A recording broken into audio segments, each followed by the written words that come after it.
dá pra gente unificar esses dois blocos em um semestre e formar... Não vai ter unificação. A Liga nada mais é do que uma reunião de clubes para cuidar do seu maior patrimônio, que é o seu campeonato nacional. Ponto. É a união dos clubes, mas não teve união.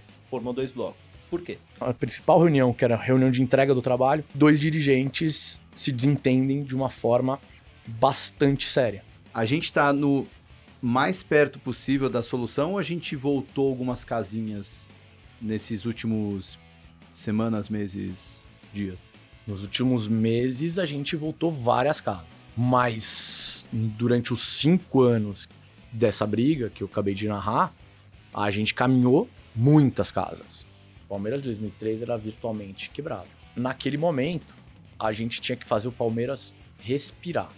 Se a pergunta for, o Corinthians precisa de uma SAF para se recuperar? A resposta é não. Mas se a pergunta é, a SAF seria um caminho pertinente para o Corinthians se recuperar? A resposta é sim. Porque o Corinthians não pode mais errar. E sendo um pouco mais apocalíptico por um lado, eu acho que o grande que não se mexer tende a acabar no longo prazo.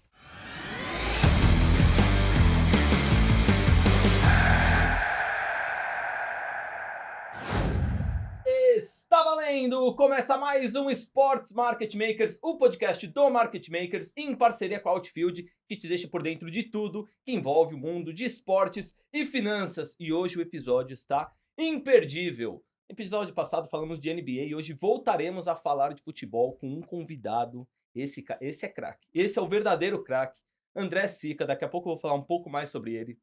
A gente vai falar muito sobre Liga. Ele é um dos idealizadores da Liga do Brasil, a Liga de Futebol do Brasil. O que está acontecendo? Eu tô meio perdido, ele vai me ajudar hoje. Vamos falar sobre SAF, muitas curiosidades da bola. Hoje é imperdível. Para quem gosta de futebol, o episódio está imperdível. Quem está aqui ao meu lado... Ah, eu sou o Marcelo, tá? Você ainda não me conhece, vai me conhecer. Marcelo Colaneri aqui e ao meu lado o senhor Thiago Salomão. Tá de verde, né? De verde, porque a gente também vai falar de Palmeiras hoje, hein? Tô bem feliz. Tá bom. Programaço hoje, Marcelo. Programaço, é isso aí, Thiago. Quem tá aqui da Outfield, de novo ele, Pedro. Senhor Pedro, terceira vez, é o 4º episódio, terceira vez o senhor Pode Pedro. pedir música, diria o É boa imagem, né? O cara... Não, obrigado, prazer estar aqui com o Dr. Deco, né? A gente chama ele carinhosamente assim, mas um dos caras que ajudou muito a gente no começo da Outfield, a gente trabalha muito junto, troca muita ideia sobre o mercado e sem dúvida uma das pessoas que mais conhece sobre o mundo esportivo de futebol aqui no Brasil, então programaço mesmo pra gente fazer aí. É isso, ó, o Pedrão então já cruzou, vou fazer o gol agora, ó. É uma das pessoas que mais entende de futebol no Brasil, sobre liga, sobre SAF. Eu anotei algumas coisas aqui que eu não vou, prometo não errar, tá? Ele é advogado, especializado em direito desportivo, fez mestrado lá na Inglaterra. Ele trabalha aí para 20 clubes do futebol brasileiro, 14 da Série A, 6 da Série B. Ele é um defensor da criação das ligas, também muito envolvido nas SAFs aqui do Brasil. E eu já quero, seu olá, que você explique o que é aquela história de 2019 que você ganhou 3 pontos para o Palmeiras no tribunal, virou trending topics do Twitter. Muito bem-vindo, obrigado por estar aqui. E já fala pra gente essa história aí, Sica, por favor. Boa, Marcelão. Obrigado, Thiago. Obrigado, Pedrão. Uma honra estar aqui. Acho que o programa só tá melhorando e vai estourar. A gente tem completa consciência disso. Aquele dia que eu estourei no Twitter foi engraçado, foi bem divertido, porque eu tava nos bastidores contando pro Thiago que a torcida do Palmeiras é um pouco maluca. é divertidamente maluca. Eu sou apaixonado por eles e acho que a recíproca é verdadeira. E havia um caso, né? Acho que todo mundo se lembra que o Botafogo tinha levado para o tribunal um dos jogos do Campeonato Brasileiro de 2019. E o Palmeiras disputava, inclusive, a liderança naquele momento. E eles queriam anular o jogo por uma falha de procedimento no VAR. E dando só um resumo técnico sobre o assunto, falha de procedimento não chega a ser caso de anulação. Só que eu tive uma sorte que naquele momento eu achava que era um azar, porque eu fiquei com um pouquinho de receio do que estava por vir. Mas não tinha rodada naquela semana. Era uma semana de jogo da seleção brasileira. Inclusive, eu fiz aquele jogo em Salvador. Eu fiz aquele tribunal em Salvador. porque tinha o jogo da seleção brasileira contra a Venezuela naquela data.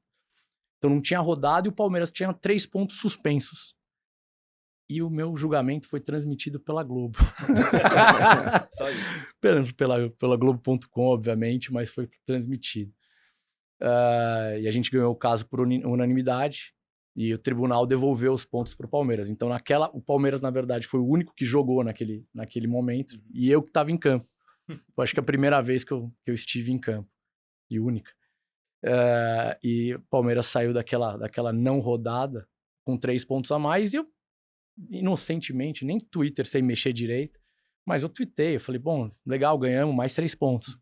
E fui pra esteira, correr, dar uma desopilada pra depois... Quando eu vejo meu celular tremendo e não sei o que, começou a chegar mensagem, aquilo tinha viralizado de uma forma absurda. Eu tinha entrado no Trend Topics Mundo. Torcida do Palmeiras. E o Globo.com acabou, inclusive, fazendo um perfil meu no próprio site por conta do ocorrido. Mas foi talvez um dos momentos divertidos da carreira. Só dados estatísticos desse tweet. 18 de junho de 2019, que eu retuitei ele agora antes de começar a gravação. 4.700 curtidas, 524 reposts e 111 comentários. Imagina, o Twitter tem um pouco dessa magia do caos, né? Que de repente alguma coisa sua viraliza. Então eu fico imaginando ali a surpresa que você pode ter tido ali. Fizeram até meme com a camiseta do Palmeiras e o nome do Sica. Fizeram um grito da torcida, do EO, André Sica, o terror. Enfim. Não, e teve...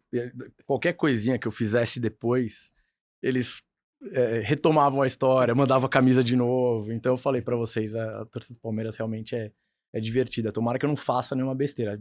Até então, tô me segurando. Tá indo bem. Isso aqui é só o aquecimento, tá? Só essa história aqui já valeu o episódio. Aqueles pedidos obrigatórios, né? Antes da gente começar o papo propriamente dito, já deixa o like aqui, ajuda muito a gente. O YouTube entende que o conteúdo é relevante, vai entregar para mais pessoas, você vai ajudar a gente a crescer. Deixa o seu comentário aqui, qual time que você torce. Fala o que você achou do episódio. Sei que vai ser muito bom, mas o que você achou? Alguma crítica que você tem, alguma sugestão pra gente continuar melhorando. E vai lá nas redes sociais também, acompanha a gente, que diariamente a gente solta conteúdo sobre esportes e finanças. Sica, pra gente começar, a gente ainda tá no aquecimento, aquecendo. tá? Você contou essa história muito legal pro Thiago, né? Do Palmeiras, pra mim não tanto, mas tudo bem. E como que você chegou, assim, no direito desportivo a trabalhar com futebol? Você fez seu mestrado na Inglaterra? Já era um desejo seu? Como que você entrou nesse meio? Cara, assim, acho que pra gente trabalhar com esporte, a gente tem que ser meio maluco e fazer algumas opções não muito ortodoxas, né? Eu trabalhava num escritório muito grande, já 11 anos de estrada. Dá nome aos bois aqui no Pinheiro Neto. Adoro de paixão, grande escola. Só que eu achava chato pra caramba. E eu sempre quis fazer um negócio que me vibrasse mesmo. E eu larguei naquele momento, acho que em 2006 eu realmente larguei o que eu tava fazendo. Pedi licença no Pinheiro Neto, falei, cara, eu vou fazer um mestrado naquilo que eu gosto e vou tentar fazer o que eu gosto. E fui fazer direito esportivo na Inglaterra, na King's College, em Londres. Passei 1 ano e pouco. Felizmente, o Pinheiro Neto acabou me chamando de volta, eles são acho, talvez mais malucos que eu. Me chamaram de volta e eu comecei, inclusive, a fazer um pouco de direito esportivo dentro do próprio Pinheiro Neto. Nisso, eu comecei a pensar em fazer um escritório, até porque isso era uma questão interessante do perfil do esporte naquele momento. O esporte tinha pouco perfil para escritório grande. Em termos financeiros, em termos de abordagem, em termos de flexibilidade, enfim. O esporte não tinha um profissionalismo que aceitasse tanto uma banca tão grande de advogados. E eu me senti, de certa forma, obrigado a fazer um movimento para eu abraçar a indústria de uma forma mais forte. Foi assim, daí eu achei meus outros sócios também para fazer. E, inclusive, isso é uma história interessante. Ao contrário dos meus pares, eu nunca coloquei todos os ovos na mesma cestinha. Então, eu fui o louco de fazer esporte. Mas meus sócios, não. Meus sócios, um de contencioso, eu tenho corporativo, fiscal, enfim. Eles trabalham para... O escritório é full service. Full service. Trabalha, inclusive, BTG, McDonald's, enfim. O escritório é full service, mas eu fui fazer a minha banquinha de esporte. E naquele momento, de fato, eu estourei, porque eu consegui uma estrutura que coubesse dentro do esporte, coubesse em termos de preço, em termos de flexibilidade, em termos de atenção, e o esporte me abraçou de volta. E eu comecei, Palmeiras logo de cara, depois, logo na sequência, eu fui contratado pela Áustria para ser o jurídico do Brasil da Red Bull. Então, já no primeiro momento, eu já saio de Palmeiras e Red Bull, eu já saio muito grande. E daí, felizmente, foi como você falou. Hoje, correntemente, não são 14 da Série A, são 11 da Série A. Mas já trabalhei para 14 de Série A. Liga, CBF, federações, enfim, e daí foi se acumulando e foi um salto muito bacana. Mas justamente foi esse o pitch, né? E eu acho que, só para emendar a tua resposta numa questão bem interessante, como eu tinha esse viés, a minha carreira começou com o mercado de capitais e societário, eu também dei algumas sortes na carreira, porque além de eu criar uma estrutura voltada para o esporte, eu criei uma estrutura que também era full service corporativa. E nesse mesmo momento a gente vive uma situação no esporte em que vem lei da SAF, vem lei do mandante, vem, enfim, agora betting. Para quem não sabe, hoje eu tenho talvez o maior sócio de betting de todos, que é o Zé Francisco Mansur. Então, assim, eu monto uma estrutura para absorver o lado corporativo do esporte, e bem nesse momento o esporte se torna bastante corporativo. Eu conheço essas figuras aqui que, vindo de Colômbia, né? Então, acho que casava, justamente ele fala que eu ajudei no começo deles, mas eu me identifiquei muito com eles, porque eles vinham numa situação bastante corporativa querendo fazer esporte. Então foi assim, mas aparentemente deu certo. E vou dar um crédito justo pro Deco, né? Porque a gente falou muito de esportes, games aqui nos outros episódios, e vai trazer ainda, né, episódios sobre o assunto, e quem apresentou a gente para esse mundo foi ele. Né? Lá atrás, quando a gente começou a trocar ideia sobre a indústria, a gente falava muito, né? Uma das dificuldades é que a gente tá trabalhando no futebol no modelo associativo, os incentivos são difíceis. Aí ele falou, cara, olha para esse negócio aqui, esporte eletrônico, porque aqui os times têm dono. Então dói no bolso dos caras, inclusive os caras me contratam aqui para advogar para eles, eles podem contratar vocês para ser consultoria deles. E aí a gente começou a trilhar nossa jornada também no mundo dos esportes por conta dessa introdução que ele fez lá atrás. Muito bom. Cara, mas tem tanto assunto, eu tô até um pouco perdido. Não, vai ser maravilhoso. Vai ser um momento, para quem tem TDAH que nem eu, vai ser maravilhoso. A quantidade de perguntas que vem na cabeça. Eu já preciso de um outro caderno. Sica, então vamos começar. A gente vai falar, logicamente, de muitos assuntos, só que eu queria começar abordando sobre liga. Vambora. Pra quem tá em casa e fala, meu Deus, liga? Como assim? O que é liga? Então, do zero, tá? Igual eu fiz no primeiro episódio, que ela nem comentou, hein, Dona Sofia? A minha mãe. Não viu, nem hein? comentou, não assistiu. Que... Brincadeira, viu? Finge que minha mãe tá assistindo e ela não é muito assídua do futebol, tá? O que é liga? Vamos fazer uma liga de futebol no Brasil. O que é essa liga? O que ela faria de diferente no futebol que a gente tem nos últimos tempos? O que ela pode fazer de diferente? Quais os benefícios que ela pode trazer para o futebol? Então vamos começar do conceito, tá? Liga é uma sociedade entre clubes. Ponto. Tá? Na verdade, liga em si é uma sociedade. É uma palavra bonita para falar de uma sociedade. A sociedade pode ter vários aspectos. Ela pode ser uma SA, uma limitada, mas no Brasil, obviamente, a gente sempre leva para o lado associativo. Então, é uma associação e, no caso da Liga de Clubes, é uma associação de clubes. Qual que é a diferença dela para uma confederação? Ou uma federação? A confederação, a federação, eles estão dentro da cadeia, dentro da pirâmide da FIFA. Então, eles estão diretamente ligados à FIFA. E o clube, ele está na base da cadeia. Então, o clube é associado às federações, que são associados às confederações, que são associados à FIFA. Essa é a cadeia confederativa. A Liga, não. A Liga, na verdade, é uma associação direta entre clubes. Tá? E que... por razões, obviamente, de desportivas, e até para que ela seja aceita e que ela possa ser levada a competições importantes dentro da cadeia FIFA, ela se conecta à federação, que é aí que a gente tem a homologação das ligas pelas federações. Agora, por que fazer uma liga e por que não tratar tudo via confederação? Gente, uma confederação, ela tem um espectro muito amplo. Ela tem um escopo muito amplo. Ela necessariamente ela precisa tratar do fomento do esporte, né? Vamos falar da CBF, tratar do fomento do futebol. Ela precisa ver como é que o futebol está nascendo, crescendo e se desenvolvendo nos estados. Ela tem que tratar de todas as categorias de base, ela tem que tratar de todas as categorias profissionais e, principalmente, sobretudo, ela tem um produto que no nosso país é talvez um dos maiores produtos, que é a seleção brasileira. Então ela tem que cuidar disso, já é muita coisa. Daí você pega, por exemplo, você tem paralelamente, você tem os campeonatos nacionais. Então aí você tem a Copa do Brasil, você tem o Campeonato Brasileiro. Para você dar atenção completa, principalmente para o Campeonato Brasileiro, porque no nosso caso aqui, já deixando claro, a Copa do Brasil permaneceria dentro da CBF, para você dar uma atenção completa para esse produto e conseguir desenvolvê-lo de forma qualitativamente melhor, você entrega esse produto na mão do destinatário final, que são os clubes, na forma de uma liga. Então, a liga nada mais é do que uma reunião de clubes para cuidar do seu maior patrimônio, que é o seu campeonato nacional. Ponto. E com isso, para que serve isso? Para qualificar o produto. Qualificando o produto, você atinge um valor de mercado maior. Atingindo o valor de mercado maior, você consegue escolher parceiros melhores, você consegue expandir melhor. Então, e daí você tem um incremento de receita dentro dos clubes e, portanto, dentro do futebol aqui. E daí, o final dessa cadeia, você consegue ter retenção de talentos, você consegue ter um tratamento melhor para torcedor, você tem um match day mais bacana, enfim. Isso escoa para toda a cadeia alimentar. Mas o propósito de uma liga, basicamente, é esse, desculpa. Imagina. Só complementar com mais uma pergunta. Entendi.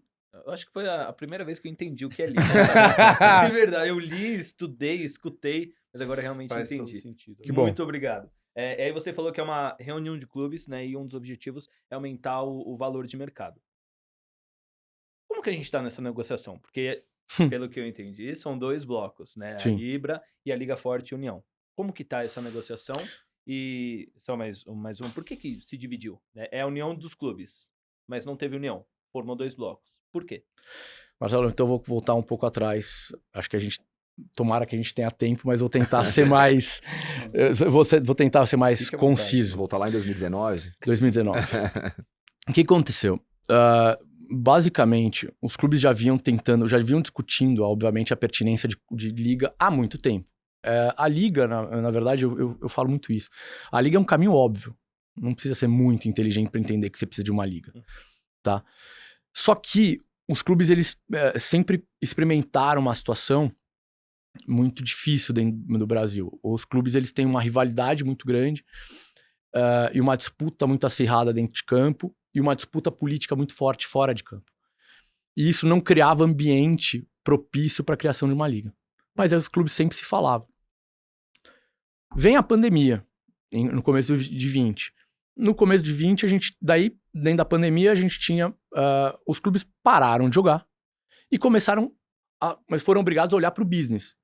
Num primeiro momento, para os problemas do business. Fala, puta, como é que eu vou fazer? Vou parar eu não tenho mais receita, eu tenho um monte de jogador precisando ganhar, precisando parar. Como é que eu vou tratar do futebol durante uma pandemia? E os clubes começaram, e a gente tinha um órgão que era a CNC, que era a Comissão Nacional de Clubes, era um órgão da CBF, que eu era o assistente técnico dessa reunião dos presidentes de clube. Nesse momento, os clubes passaram a fazer reuniões da CNC semanais, ou até mais frequentes, 2, 3 vezes por semana, para tratar de problemas urgentes do futebol brasileiro. E eu diria para vocês que foi, assim, se vocês recuperaram um pouquinho a memória, tá pensando nisso ontem, na verdade, o Brasil foi extremamente bem sucedido nessas medidas de urgência durante a pandemia. Sim. O Brasil podia ter sofrido muito mais, mas eu acho que os dirigentes, até de forma bastante diligente, eles conseguiram se apropriar do problema e resolver o problema rapidamente. Só que passo 2 a resolver os problemas, eles começaram a olhar para o business e falaram, opa, a gente consegue conversar, a gente consegue olhar de uma forma geral e mais carinhosa para o business. Vamos tentar fazer alguns negócios que a gente nunca fez? E naquele momento, a gente faz a venda de direitos internacionais de televisão e a gente faz a venda de betting internacional. Opa, conseguimos fazer. Bid, organizado e organizado por todos os clubes, pelos executivos de clube. Daí, opa, vamos retomar aquele assunto de liga? Vamos falar com a CBF. Eles têm uma desavença, uma pequena desavença com a CBF, porque eles queriam mudar o colégio eleitoral da CBF, né? Para quem não sabe, é 3-2-1, é 3 para votos para federações, 2 para clube de Série A, 1 para o clube da Série B. Nessa desavença com a CBF, eles falam, CBF, eles comunicam, fazem uma notificação, nós vamos fazer uma liga. Ato contínuo, meu telefone toca, Guilherme Belintani, ex-presidente do Bahia, fala, Sica, você consegue nos ajudar a dar uma organizada nisso? A gente já estava com esse projeto de liga, já estava se falando, vamos organizar isso direito. E a gente começa a organizar entre os 40 clubes. Então, acho que para quem não sabe, eu repito muito isso, o projeto de liga começou com os 40 conjuntamente. Os 40, 20 da Série A, 20 da Série A e 20 da Série B, tá. Todos juntos. A gente evoluiu muito, a gente fez 6 grupos de estudos, fizemos um trabalho de benchmark, etc. Fizemos algumas reuniões com os presidentes de clube e na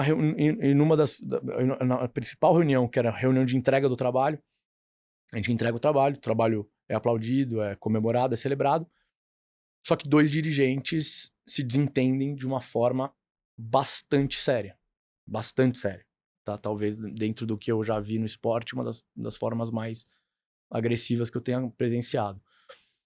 E a reunião é interrompida de uma forma complexa. Puta, não tem como seguir. Vamos tentar se falar daqui uns 30 dias, 60 dias. Mas fato é que a gente nunca mais se alinhou daquela forma. Só que pouco tempo depois, os clubes de São Paulo, que são clubes muito alinhados, junto com o Flamengo, falaram, gente, o projeto de liga a gente não pode abandonar. Sica, vamos adiante, vamos fazer a liga. E se precisar, a gente monta e, assim como aconteceu na Premier League, a gente espera que todo mundo vá aderindo pelo trabalho feito. E assim fizemos. Assinamos a Libra, fizemos a Libra, constituímos a Libra, só que no momento de constituição, alguns presidentes, e obviamente eu não tiro a razão deles, e enfim, não gostaram da forma como foi conduzido o assunto, porque eles gostariam de ter participado do assunto. E abriram uma dissidência, hoje conhecida como Forte União. Antes, Forte Futebol, mas naquele momento, nada. Eram clubes dissidentes que não assinariam a Libra. E percorreram um caminho em que a gente começou a negociar com 2 blocos. Daí, um parênteses importante nessa história. A lei do mandante, para quem não sabe, né, que entregou o direito de transmissão dos jogos pro mandante, não mais pro mandante, pro visitante, empoderou os clubes. E que também foi aprovada nessa época, né? Então, foi aprovada nessa época. A lei do mandante foi aprovada em maio de 2020, né? Então ela tá meio, cronologicamente, ela atravessa toda essa discussão que... E é muito engraçado que essa discussão atravessa... o Pedrão foi perfeito, porque tem nesse meio da discussão tem lei do mandante, lei da SAF... Depois betting, enfim, a gente tem uma revolução no futebol brasileiro em 3, 4 anos, é impressionante, e associado a um momento de pandemia que os clubes de fato passaram a pensar o business. Só que a lei do mandante empodera os clubes de uma forma geral, pequenos e grandes. E os clubes se sentem, quem tá fora da liga, se sente forte pra criar o Forte Futebol. E começa a negociar. E, sinceramente, eu falo muito isso. Até um determinado momento, eu achei perfeito o movimento. Porque precisava negociar e precisava equilibrar. E eu achei que teve um momento, até um determinado ponto, a função da dissidência foi perfeita. Onde que eu entendo que desandou? Com a presença de elementos exógenos, de eventualmente assessores, enfim, que começaram a verificar que existia, eventualmente, dinheiro naquela situação e que podiam, se beneficiar de determinados posicionamentos. E uma briga entre clubes e de ideologia de clubes, virou uma briga de investimento no futebol. Até aí, ok, também tudo bem. Só que daí, Marcelo, a gente chega no ponto, daí eu dei toda essa volta para chegar no momento que a gente tá. Só que daí acontece, para mim, um dos fatores mais preocupantes. Um lado vende 20% para ver investidores, e o outro lado não vende. No momento que isso acontece, e por que o outro lado não vendeu? Nominalmente o lado da Libra. A Libra entendeu que o bloco não tem valor para venda, porque só vale a pena vender se você tiver perspectiva de crescimento. Senão você está vendendo aquilo que você já tem pelos próximos anos. Quando se falava em vender, a ideia era que se vendesse uma liga global que ia crescer 3, 4 vezes, então você vende 20%, você vende 20% de 400%. Mas no momento que a gente vendeu a determinados clubes, só que quem estava fora da Libra tinha uma necessidade mais imediata de dinheiro. Precisava se capitalizar de forma mais forte. E eles decidiram pela venda, mais uma vez, por motivos que a gente obviamente respeita, até porque quem sabe do próprio caixa, do próprio dia a dia, do próprio desafio do dia a dia, é quem tá vivendo ele na pele. E eles fizeram essa venda. Então, Marcelo, acho que o grande desafio hoje, para mim, de união, é tentar transpassar esse fator venda, porque quem tá fora dificilmente vai querer entrar numa liga em que parte tá vendido e parte não tá vendido. Porque eles querem... Agora, quem tá sem vender, dificilmente vai querer realizar essa venda. Então, acho que... Obviamente, eu sou sempre um otimista. Eu acho que dá para equalizar isso. Talvez se aqui vender um pouquinho, aqui recuperar um pouquinho do que vendeu, para dar uma equilibrada, a gente tem um caminho. Mas é interessante dizer que todas as discussões que havia desculpem, na base, que era distribuição de dinheiro, governança, etc., garantias mínimas, foram superadas. E agora só ficou um fator que nem existia antes. Então vamos ver se a gente consegue superar esse momento. Mas eu acho que nesse momento a gente precisa ver a Liga Forte União vendendo seus direitos, vendendo bem seus direitos, respirando, ficando em igualdade de condições com a Libra, para depois voltarem para a mesa e se falarem. Eu acho que cenas dos próximos capítulos. E acho que tem um gancho importante, Marcelão, de tudo que a gente conversou aqui nos outros episódios também, né, com o Grafietti, com o próprio Ávila, que é um dos assessores ali do lado da Liga Forte União também, né, de todo mundo ter essa cabeça que é importante discutir produto, né, assim, a gente acabou por uma série de razões que o Sica muito bem descreveu aqui, não tendo a discussão de produto, mas ela é fundamental, né? O Vicentini estava aqui com a gente semana passada falando sobre como a NBA é um produto bem estruturado por 30 sócios que participam da liga, desde a governança, da gestão, das estratégias, da entrega, da execução, enfim. E a gente aqui não teve nessa discussão no nível de profundidade que poderia ter tido, de novo, por uma série de razões, né? A pandemia, a pressão de caixa, a necessidade de negociar os direitos para o próximo ciclo aí de 2025 em diante. Mas a nossa expectativa agora também, falando como um otimista aqui, da mesma forma que o Sica, é que a gente tenha tempo agora para fazer a discussão de produto, né? Discussão de calendário, discussão de profissionalização de arbitragem, de padronização de gramado, de empacotamento de produtos de mídia, de estratégia de captação de patrocínio anunciantes, de direitos internacionais, enfim, uma série de coisas que a gente acabou não discutindo porque ficamos presos na discussão de receita de direito de transmissão, que é, sim, a discussão central de uma liga, mas deveria ter todas as outras discussões que a gente não teve, né? Sim. Não, é que eu fiquei com uma dúvida. Como é que dá para ter essa discussão sobre produto se esse bode na sala, que talvez resolveu o problema de quem vendeu, né, os direitos de transmissão, mas meio que colocou-se um bode na sala, porque como é que vai falar de produto se tem esse desalinhamento ali, né? Esse descasamento, será que não teria que resolver esse bode antes de falar sobre isso? Então, eu tenho... É que eu queria, na verdade a pergunta seria entender onde está o otimismo para esse entendimento, porque... Eu tenho uma teoria interessante,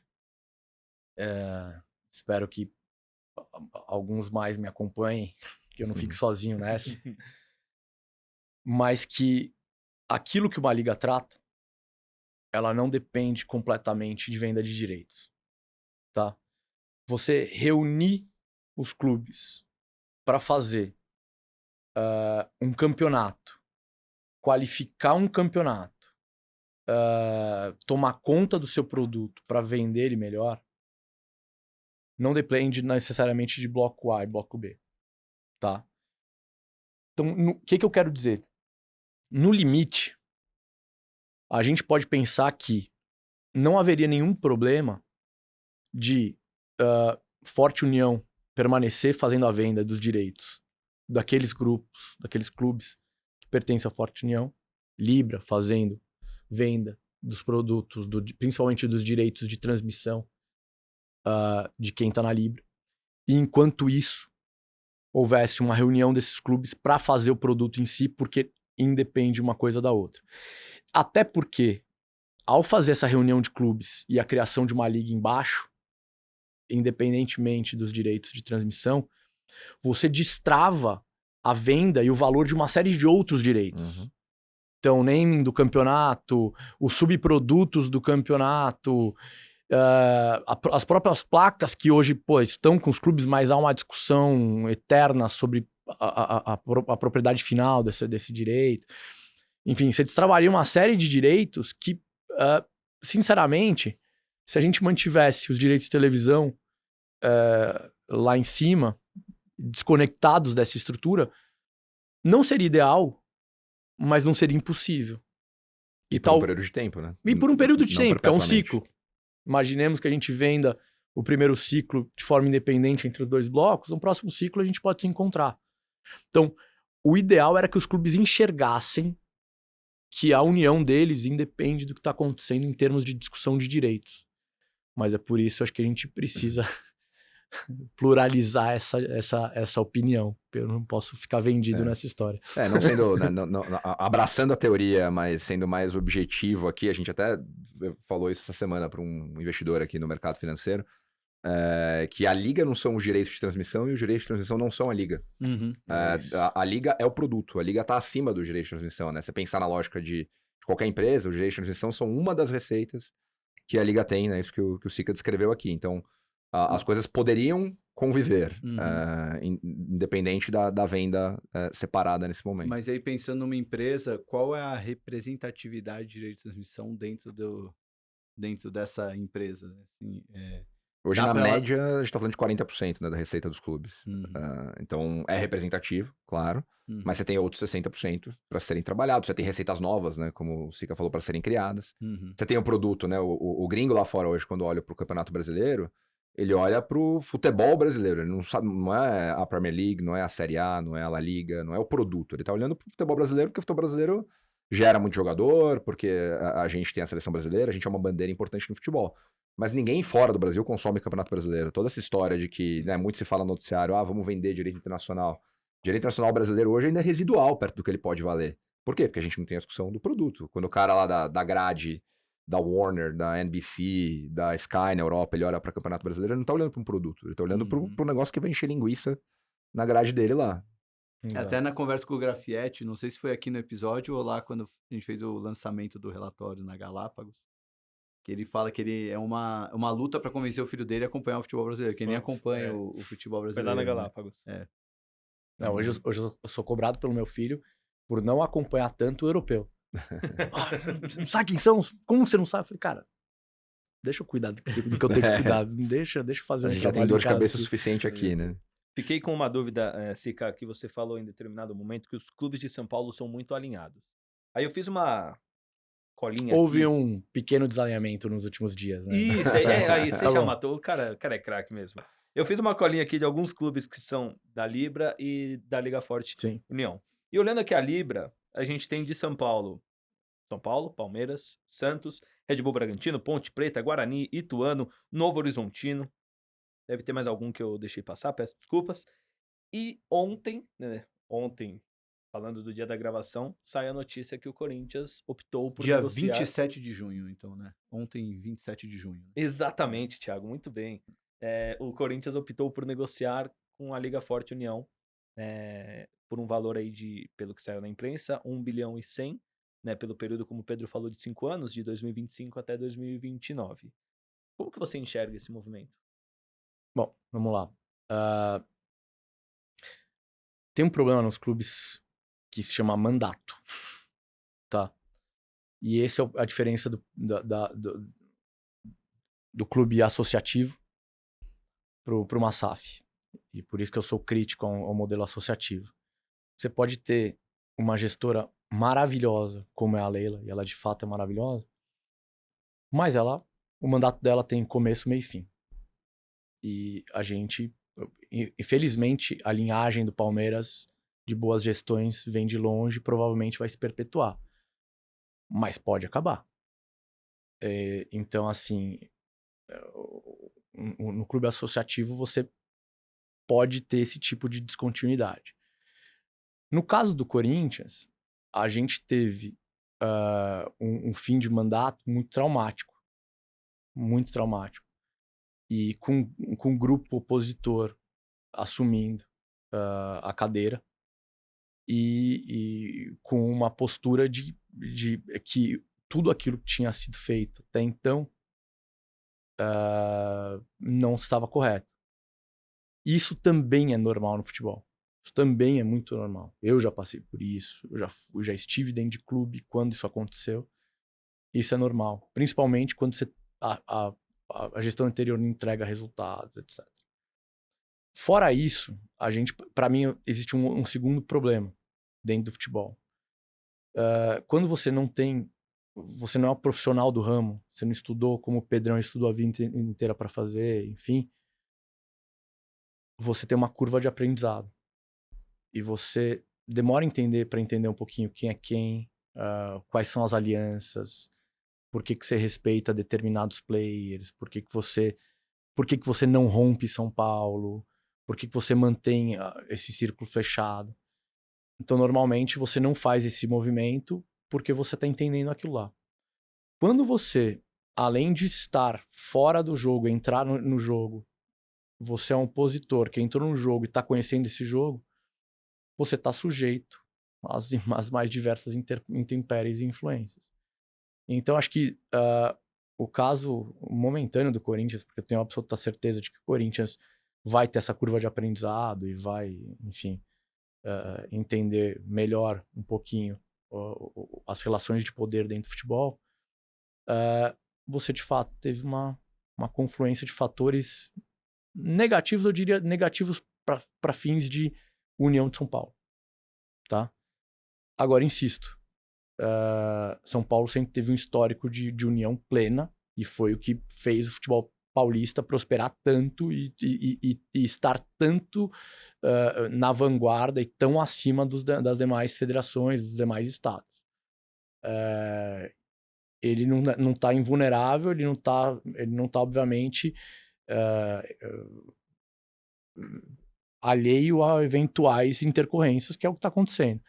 Mas eu tenho uma certeza absoluta de que a gente vai voltar para o eixo. A gente tem um presidente muito forte, o Reinaldo Carneiro Basso, presidente da federação. É um cara com pulso firme, um gestor, um bom gestor, um cara que aumentou os números do futebol paulista de forma estratosférica, mudou o Campeonato Paulista num momento que nenhum campeonato estadual mais tinha quase esperança de ser um produto. Então eu tenho convicção de que isso vai ser corrigido, mas sim, hoje existe um alinhamento que eu espero que seja momentâneo. E acho que tem um parênteses aqui também, um complemento para fazer, até voltando no que o Grafietti falou, né, no segundo episódio aqui com a gente, que da pressão de caixa do Corinthians, né? É a realidade de fluxo de caixa de um clube que está muito machucado financeiramente, que sofreu danos enormes recentemente aí com rescisões contratuais, com punições em CNRD. Ontem também notícia de caso na FIFA envolvendo o Matias Rojas, né? O corintiano tá só fazendo que sim aqui. Sim, segurando as lágrimas, mas tudo bem. Tomando pancada de todo lado e ao mesmo tempo o gestor lá na cadeira, né, do clube, ele tem uma pressão para resolver tudo isso, uma pressão por caixa. Então muitas vezes, isso a gente viu no futebol nos últimos 120 anos aqui, o modelo associativo corrobora com isso também, né? O cara toma uma decisão imediatista que resolve o problema dele hoje, mas ele não tá conseguindo nem pensar daqui 50, 30, 20 anos, quiçá daqui 6 meses, né? Ele tá pensando no hoje. Sim. Como é que eu resolvo a luz vermelha, a emergência que tá acontecendo agora? Então, toda essa pressão externa no modelo associativo, que o cara tem mandato, invariavelmente daqui a pouco ele não tá mais lá, favorecem essa tomada de decisão, na minha opinião, também desqualificada por uma série de motivos. Vamos lembrar que também tem a pressão natural de um clube dentro de campo, né? Porque Exato. o Corinthians vem de um empate e a gente tá gravando... Não. Pode falar, a gente tá gravando antes do clássico, né? Do Palmeiras e Corinthians. Mas esse é fácil, pô. Pode ser uma... Eu já aprendi a lição, eu já tive no Market Makers, no Stock Pickers lá atrás na XP, eu já aprendi que não se fala de um jogo antes dele acontecer. Todas as vezes que eu falei do Palmeiras jogar um jogo antes do jogo acontecer, deu ruim. Até Palmeiras então não fale, pelo amor de Deus. Até Palmeiras e CRB eu ziquei isso aí. Essa eliminação da Copa do Brasil foi minha culpa. Então não vou falar nada, mas estamos gravando antes do clássico e tem uma pressão ali em cima do próprio treinador e tudo mais. Uma situação delicada, né? Tem esse problema emergencial, tão emergencial quanto a situação financeira do Corinthians e a situação dentro de campo também, né? Sim. Porque acho que isso acaba até tornando ainda mais preocupante o momento, né? E ainda nisso do Corinthians, Sica, o Corinthians é o clube com segunda maior torcida do Brasil. A gente sabe as receitas que o Corinthians tem, as dívidas, mas as dívidas não vêm ao caso. Isso afeta esse possível negociação do Corinthians com a LFO? Afeta alguma coisa na Libra? Ou não tem nada a ver uma coisa com a outra? Depende. Tudo depende, na verdade. Acho que, de uma forma macro, afeta sim, porque a Libra sempre teve o intuito de ser uma liga que congregue todos. E se um sai, já não está sendo um cumprimento desse objetivo. Então, do ponto de vista macro de objetivo, sim.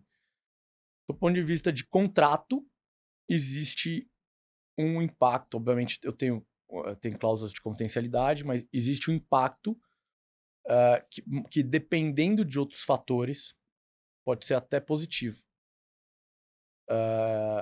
E dependendo desses mesmos fatores, pode ser bastante negativo. Então a gente precisa esperar isso acontecer e ver o que vai acontecer. Mas, de fato, não é nada desejado. De forma alguma. Aliás, sinceramente, quando você pensa em produto,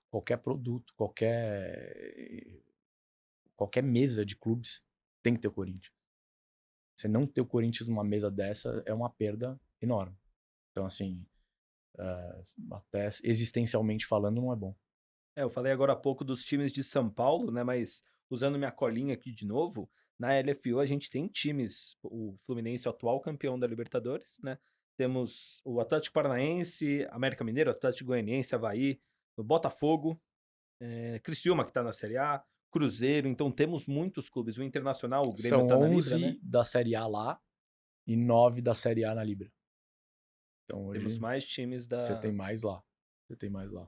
Você tem, mas daí você vai, se você for... Por audiência, né? Por audiência, daí a gente tá falando que tem talvez cerca de 70% da audiência na Libra e 30% lá. Então você tem... Agora, se for confirmada a saída do Corinthians, até porque eu não sei quando vai sair o nosso programa, acho que até lá se confirmou ou não, então peço desculpas a quem estiver assistindo, porque a gente não tem essa informação confirmada. Se confirmar, é uma notícia boa para a Forte União, sem dúvida nenhuma, porque você congrega uma audiência extremamente qualificada. Extremamente qualificada. O Corinthians traz receita para onde ele for. Ainda em ligas, tá? Que tô gostando desse assunto. Tá bom. Você citou agora há pouco, não sei se foi você ou o Pedro, desculpa, sobre alguns modelos lá fora também, sobre a La Liga e a Premier League. Quais são os modelos que a gente pode olhar do futebol mundial de liga? O Pedro falou da NBA, a gente teve um papo semana passada com o Rodrigo Vicentini. Falou como funciona a NBA, assim, parece que é algo surreal com o que a gente vê no futebol brasileiro. É surreal. Totalmente diferente.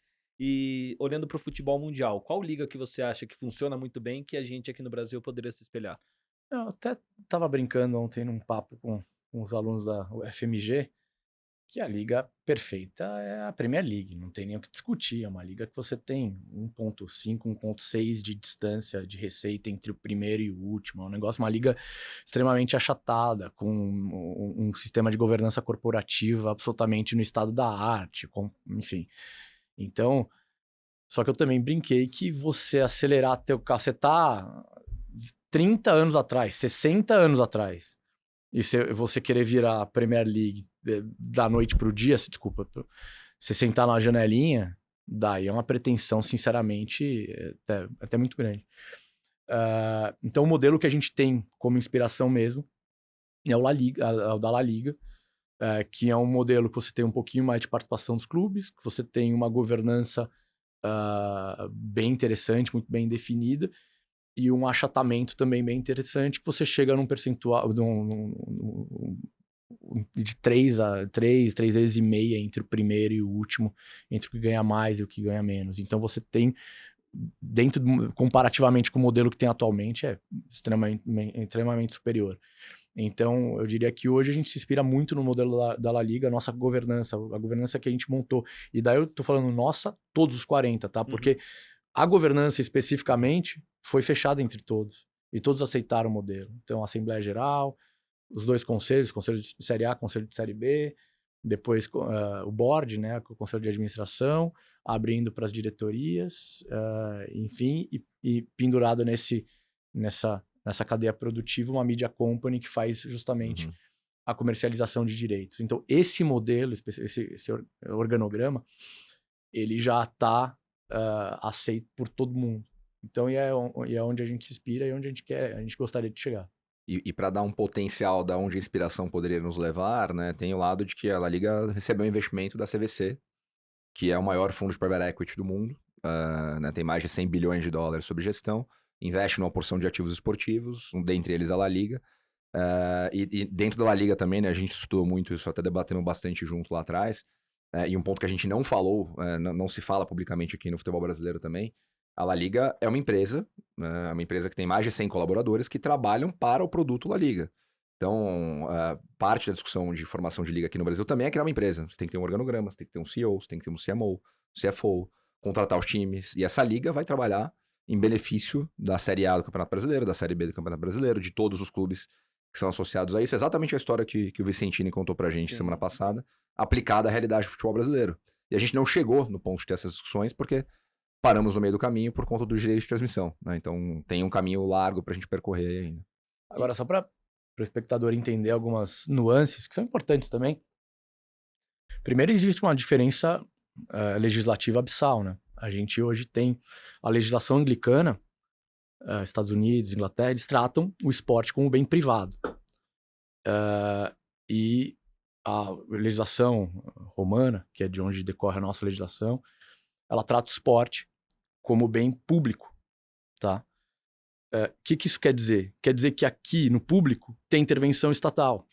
E a gente faz norma via Estado. E aqui você não tem intervenção estatal no privado. E você faz norma diretamente pela entidade privada. Então, qual das duas você acha que anda mais rápido? E qual das duas vocês acham que anda com os interesses mais alinhados?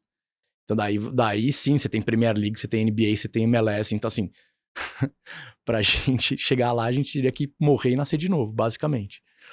Agora, vamos tentar fazer o melhor dentro do que a gente tem.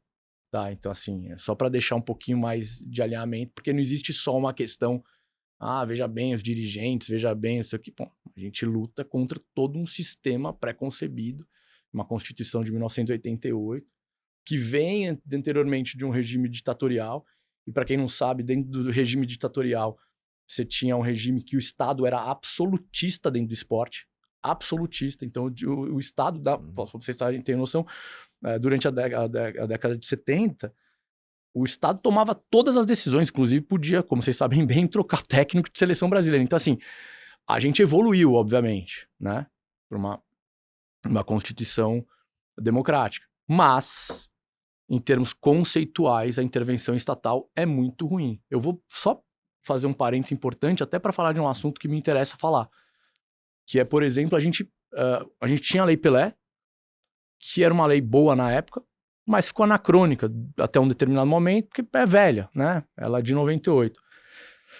Lutamos muito para trazer um projeto de lei que era a Lei Geral do Esporte, que pegasse toda a legislação brasileira e fizesse uma releitura.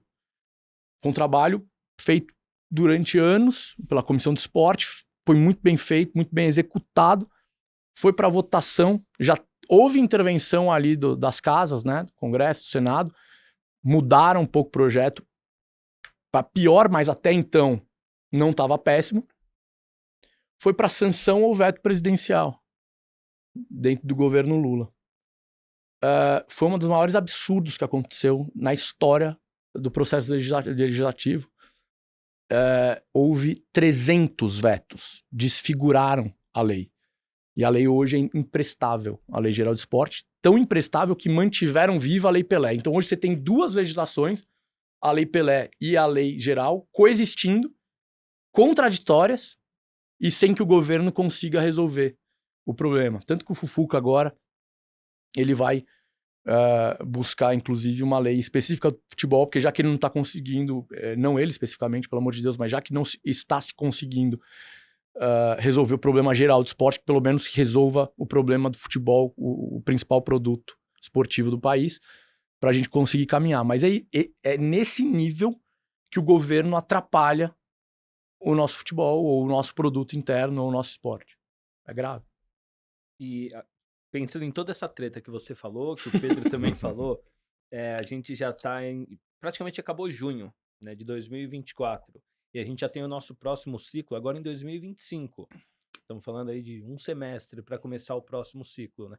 Qual que é a perspectiva que tem? Dá para a gente unificar esses dois blocos em um semestre e formar? Não. O que você imagina? Que, não vai ter unificação. Bateu em janeiro de 2025. Não vai ter unificação. Até o próximo campeonato. Até 25, a gente acho que não tem... A gente tem muita coisa para acontecer até lá. A Forte União precisa vender os direitos para chegar num nível de igualdade. Depois você tem que resolver o problema dos 20% para tentar equalizar. Depois a gente tem que chegar num acordo sobre o campeonato, ou seja, para 25 não tem menor jeito. Depois, passado isso, a gente vai ter provavelmente em 26 a eleição da CBF, que também vai ser um fator diretamente relacionado. O presidente da CBF tem que estar alinhado com os interesses da realização de liga. Hoje, Edinaldo aceita a realização de uma liga, o que é muito importante. A gente tem que fazer com que o próximo presidente, seja o próprio Edinaldo, seja um sucessor, também esteja alinhado com esses interesses, para daí sim você pensar em, a partir de 26, 27, fazer um campeonato integralmente organizado pelos clubes. Mas, infelizmente, para 25, acho que não é mais uma realidade. Discorda? Não, tô super alinhado, mas só para terminar num tom de otimismo aqui, para o Marcelo não ficar preocupado. Né? Eu derrotei a mesa, né? A gente sempre fala pessoal. aqui, né, do que a gente tá melhor hoje do que tava ontem, e de fato tá, mas é importante continuar caminhando para chegar na conclusão de tudo isso. Então, acho que tudo que a gente tá vendo hoje no mercado é importante. Liga Forte União resolver sua situação de direito de transmissão, porque já tá aí, né, o campeonato é ano que vem. E o Vicentini, de novo, né, comentou aqui que a NBA tá sempre um ano antecipada no ciclo, a gente tá sempre um ano atrasado no ciclo, então a Forte União tem que resolver essa questão, super importante para que todo mundo possa voltar para a mesa e discutir governança, discutir produto, né, tudo que a gente tem falado aqui. Então, vamos caminhar nessa direção. Né? Eu tô num projeto de liga há 5 anos, Pedrão. E eu não vou sair dele. Ou me tiram dele, ou eu vou até eu vou até fazer. Assim, é objetivo de vida. Então, ou dá certo, ou me tiram. E todos nós, acho que todo mundo que trabalha com futebol, investe no futebol, né? Ponto importante, né? A gente é acionista minoritário do Curitiba, que está do lado da Forte União. Então, a gente precisa resolver essa questão de direito de transmissão para que o bloco esteja bem resolvido, para que a gente olhe para frente para trabalhar produto, sentar na mesa de novo, discutir. Então, no ponto mais otimista da história aqui, a gente ganhou tempo, né? Para essa discussão poder ser feita de forma mais produtiva. Perdemos tempo lá atrás, né? A discussão começou lá em 2019, não foi concluída até 23, agora ganhamos tempo de novo para poder voltar para a mesa e falar sobre isso. Falando um pouquinho agora de direito de transmissão, Libra vendeu para Globo direito de transmissão. Sim. Então, os jogos dos times da Libra como mandante já tem a transmissão garantida da Globo. Perfeito. Liga Forte União ainda não vendeu. Perfeito. Você acha que é só a Globo que dá para negociar? Não. Existe outra TV? Existe streaming agora? Eu acho que vocês conversaram muito com o Grafietti a respeito do assunto e ele é melhor que eu para falar. Assim, a Globo, obviamente, é um dos players mais fortes, mas há outras opções. A dúvida que fica é se as outras opções trazem um volume de dinheiro que satisfaça os anseios de quem não fechar com a Globo. Essa é a única dúvida. Mas que há outras opções, não tem a menor dúvida. Hoje a gente tem todas as emissoras abertas querendo transmitir, você tem, enfim, é um produto que todo mundo quer. Agora precisa saber quanto que vão pagar por ele. Só queria que você explicasse um pouquinho melhor a lei do mandante. Né? O time que é mandante, ele tem o direito de negociar o direito de transmissão dele com como ele achar melhor. Teve até um campeonato carioca que o Vasco negociou com a Cazé TV. Né? Acho que foi o único time. Um ano, se eu não me engano, foi o Vasco e o Botafogo, que transmitiu na Cazé TV. No ano seguinte, só o Vasco. E todos já tinham feito sua negociação de outra forma. Como que ela surgiu?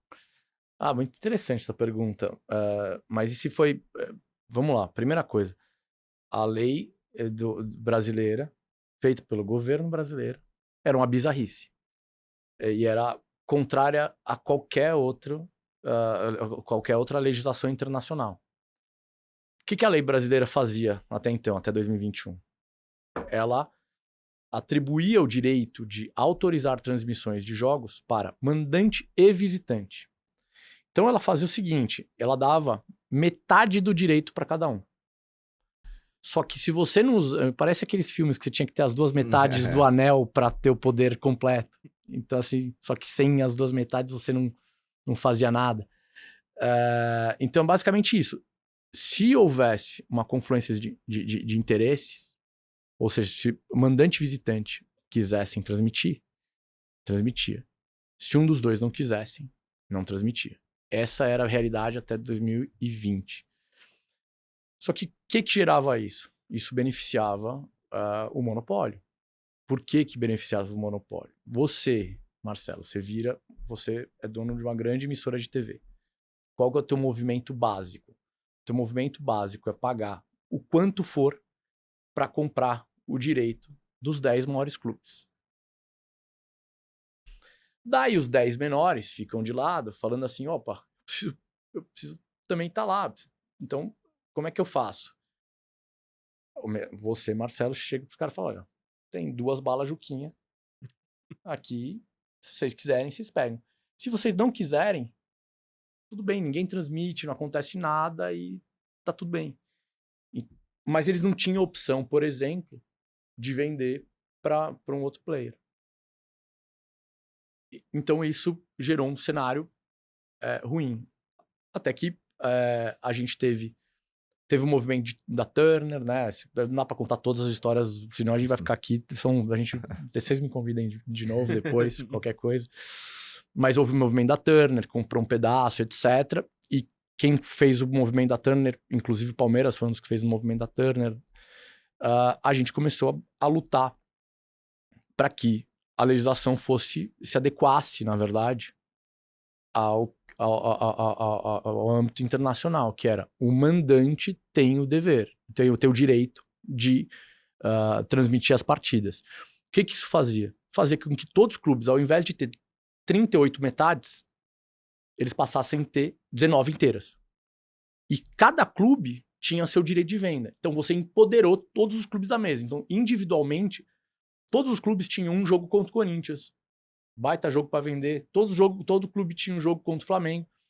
E você, empoderando todos os clubes individualmente, a ideia, e a gente espera que isso aconteça, até porque isso tem acontecido, é que todos percebam que, embora eles tenham algo para vender individualmente, se eles juntarem, eles vão vender por muito mais. Então você empodera todo mundo da mesa para ninguém entrar enfraquecido na discussão, na negociação, mas esperando que todos depois percebam que, unindo, por exemplo, dentro de uma liga, você faça uma exploração muito mais homogênea. E daí você tem também o benefício de equilibrar as finanças dentro dessa venda. Então esse é o princípio básico que foi gerado com a lei do mandante. A gente está na metade do caminho. A gente conseguiu gerar 2 blocos. Olha lá, nem tudo é ruim. Por isso que a gente fala que avançou. Olha lá, avançou. A gente conseguiu gerar 2 blocos. Agora, quem sabe eles se unam e tornem um só.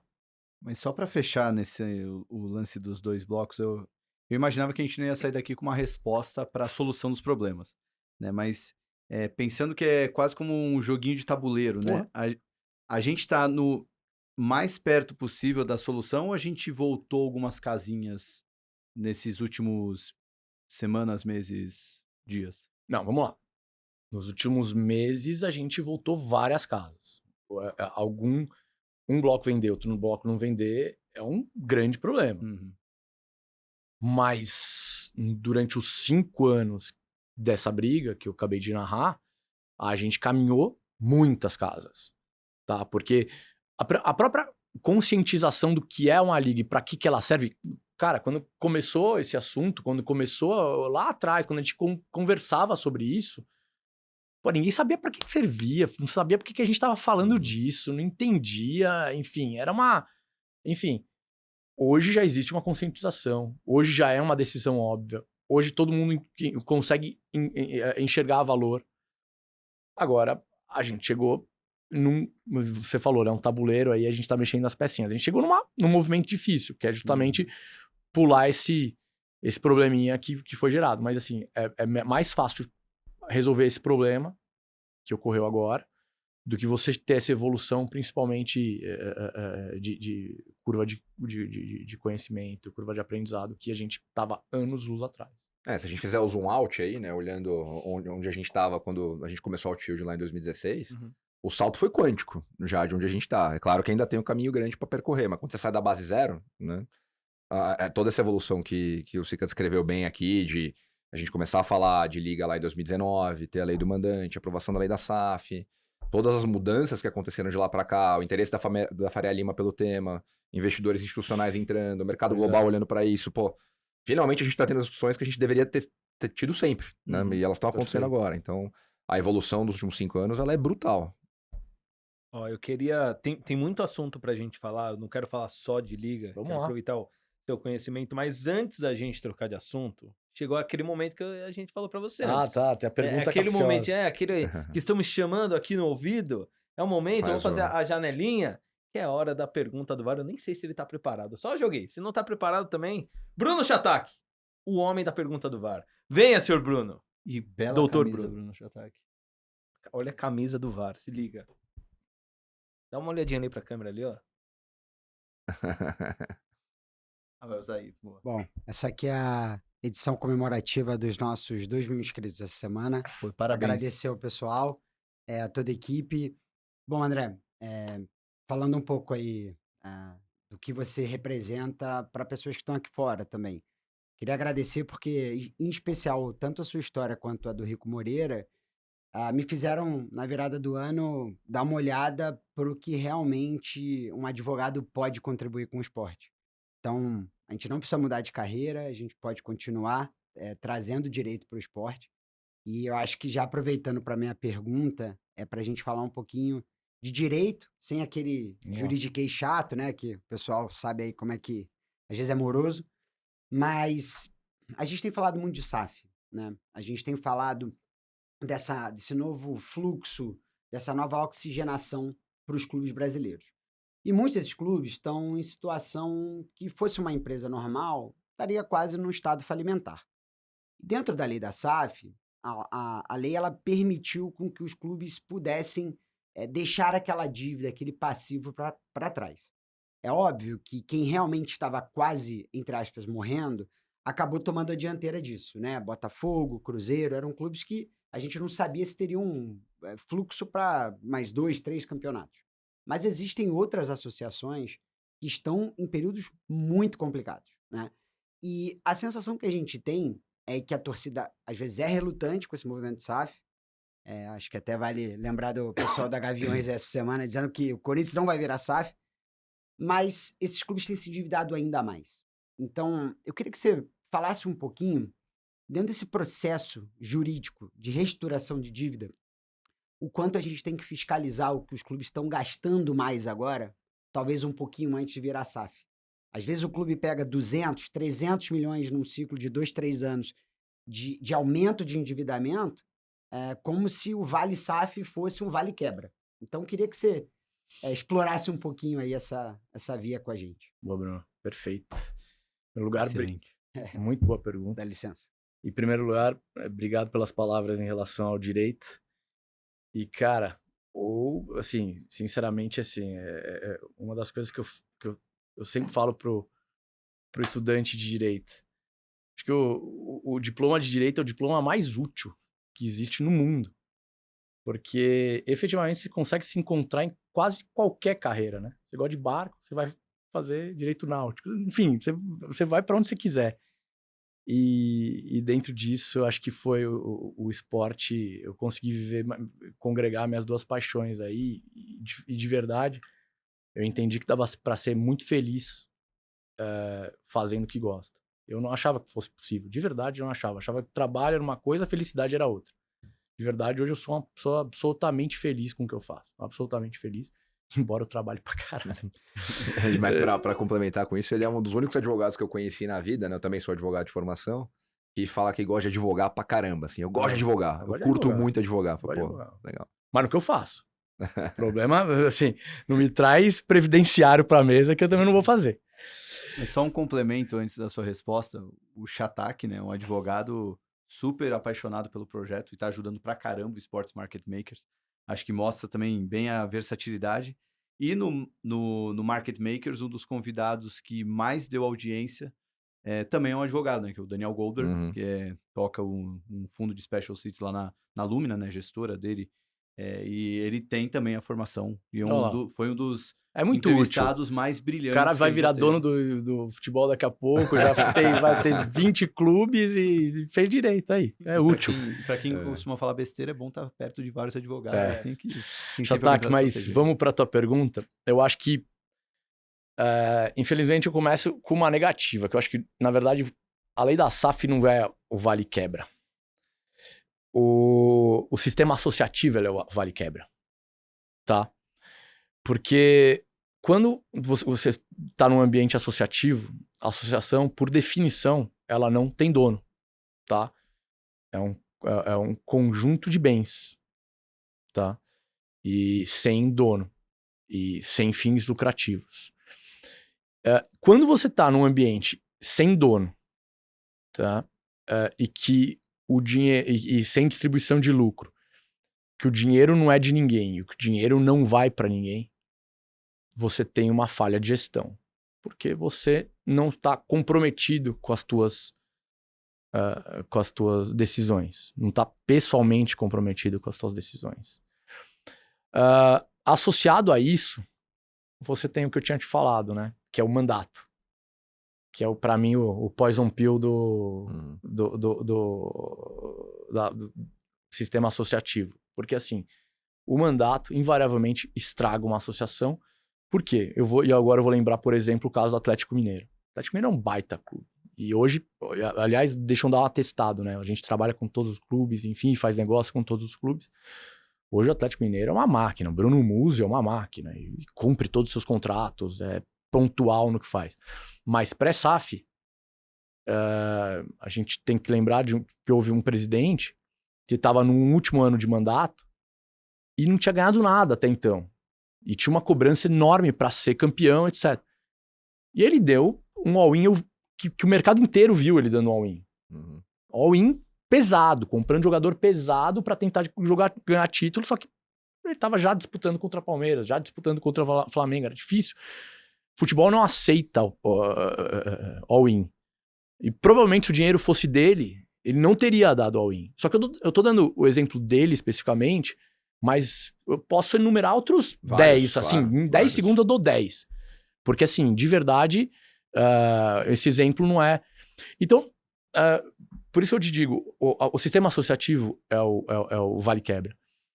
E eu acho que, na verdade, a lei da SAF, justamente co-escrita por um dos meus sócios, pelo Mansur, ele, na verdade, ela criou um ambiente orgânico justamente para você reestruturar a dívida das associações, não matar as associações, criar uma mínima expectativa de adimplemento e uma migração para um sistema mais organizado e com maior governança.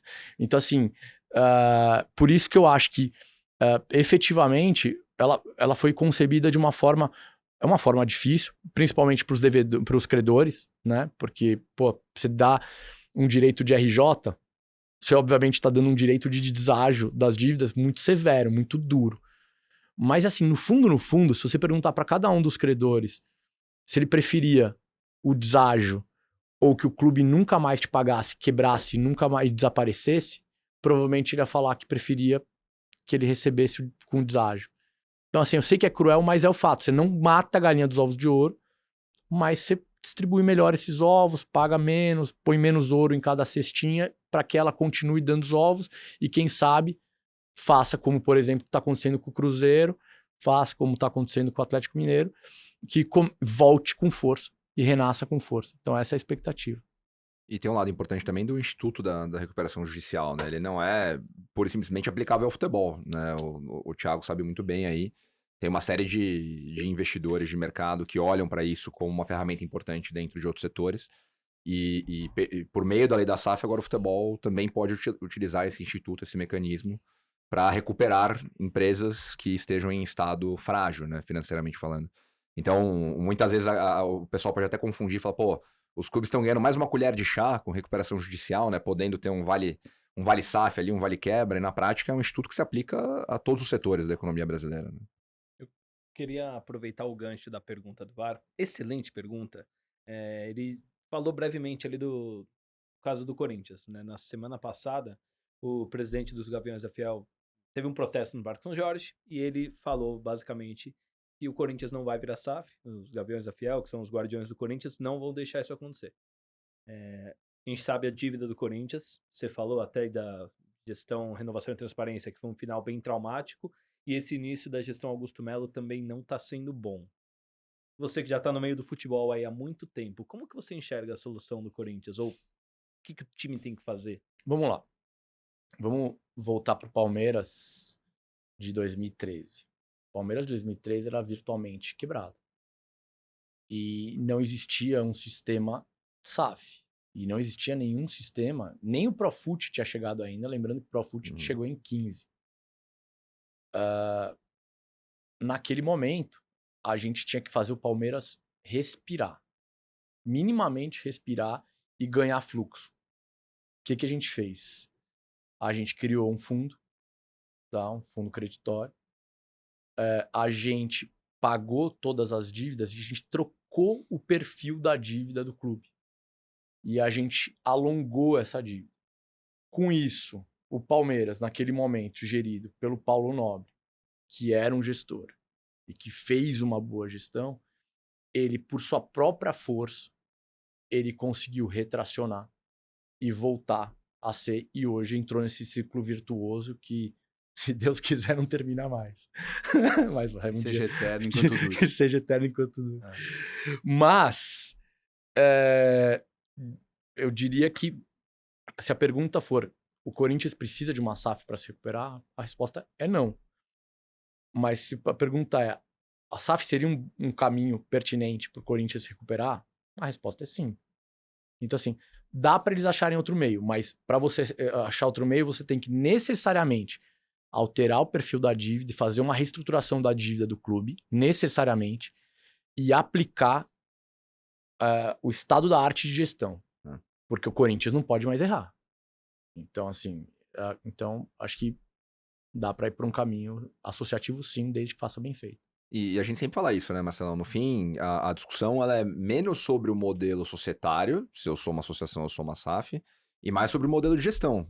É isso que o Sica falou agora. Você tem que discutir gestão, tem que discutir governança. Não adianta nada você entrar num processo de reestruturação e continuar com a mesma gestão ruim dos últimos 20, 30, 40, 100 anos. Então, independente do caminho que se siga, você tem que ter regras claras, você tem que ter governança, você tem que trabalhar e executar o plano. Não adianta também mostrar um PowerPoint bonito e não colocar as coisas para rodar. Justo. Eu perguntei do Corinthians.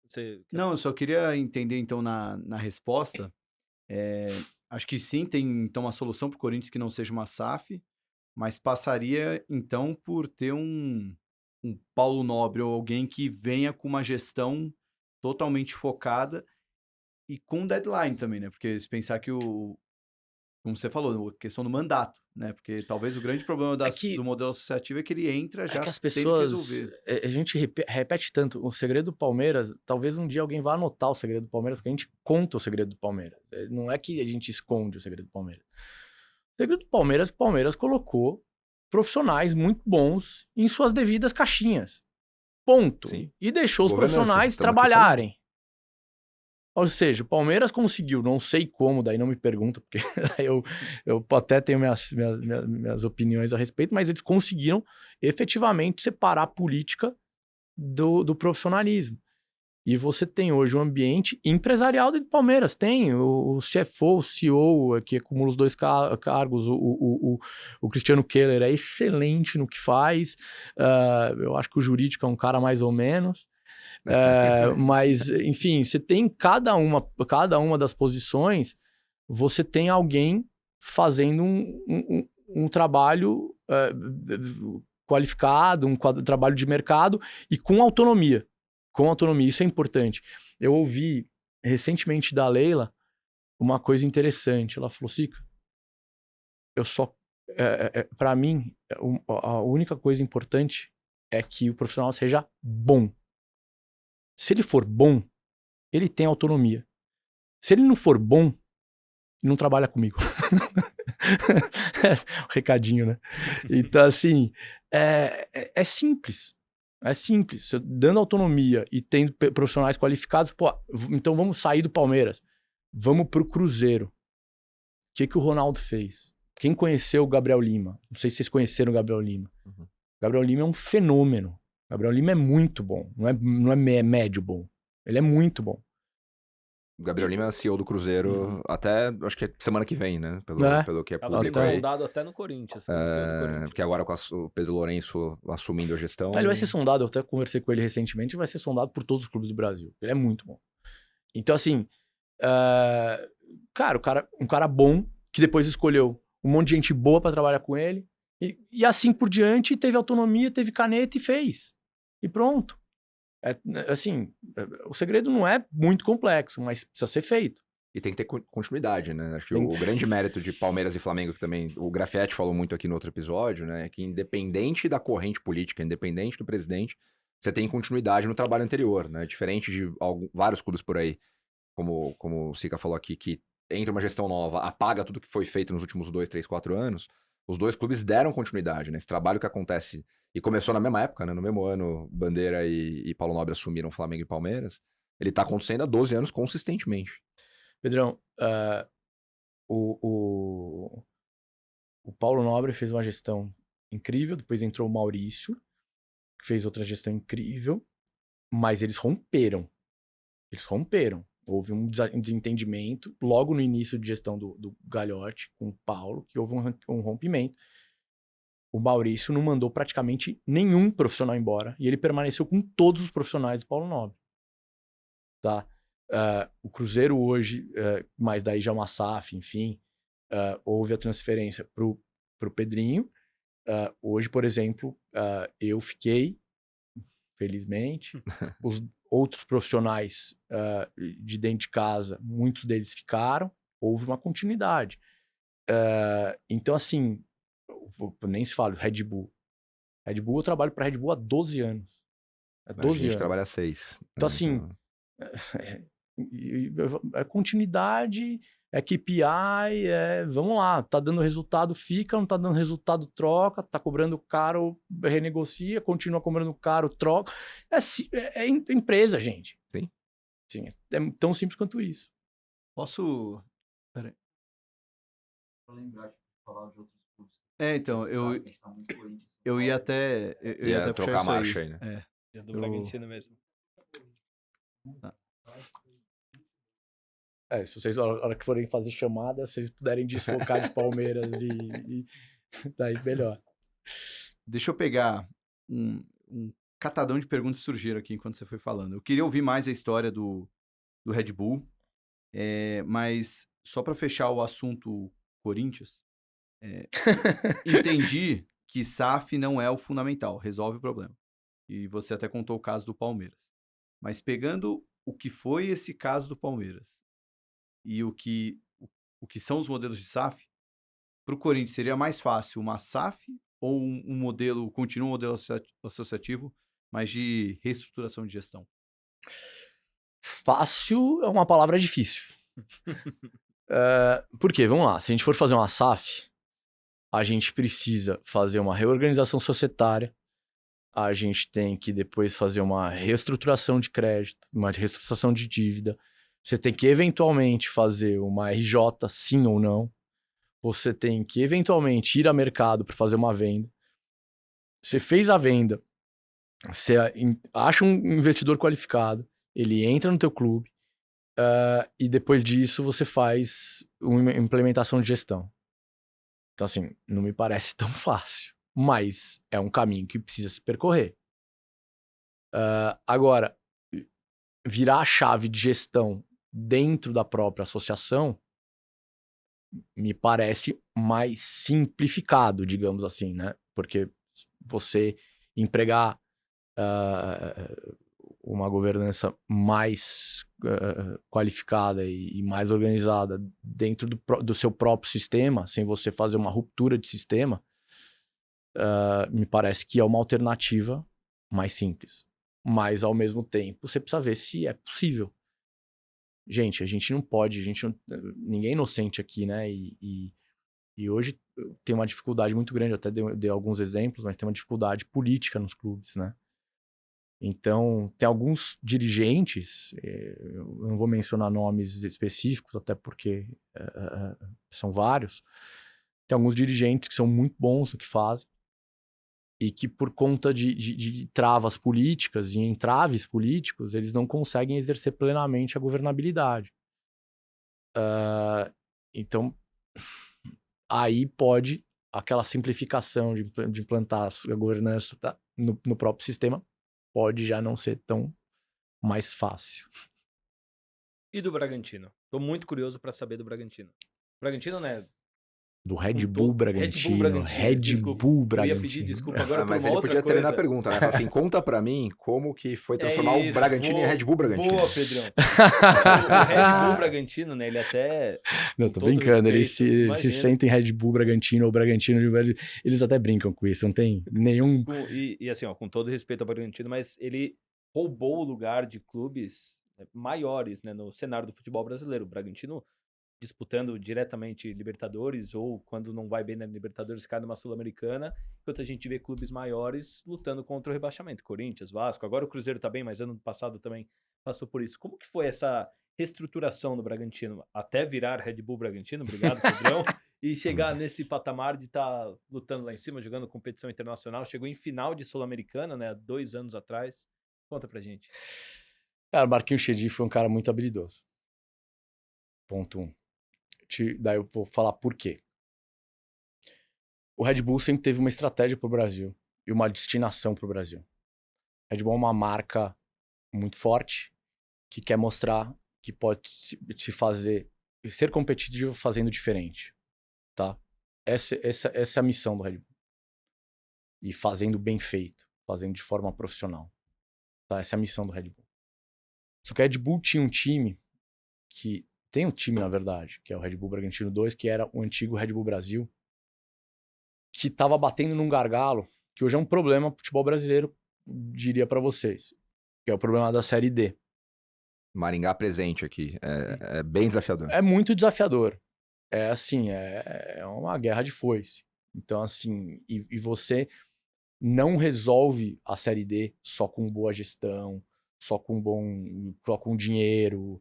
Você tem que resolver jogando na lama, você tem que resolver com vestiário sem água, você tem que resolver com, enfim, é complexa a Série D.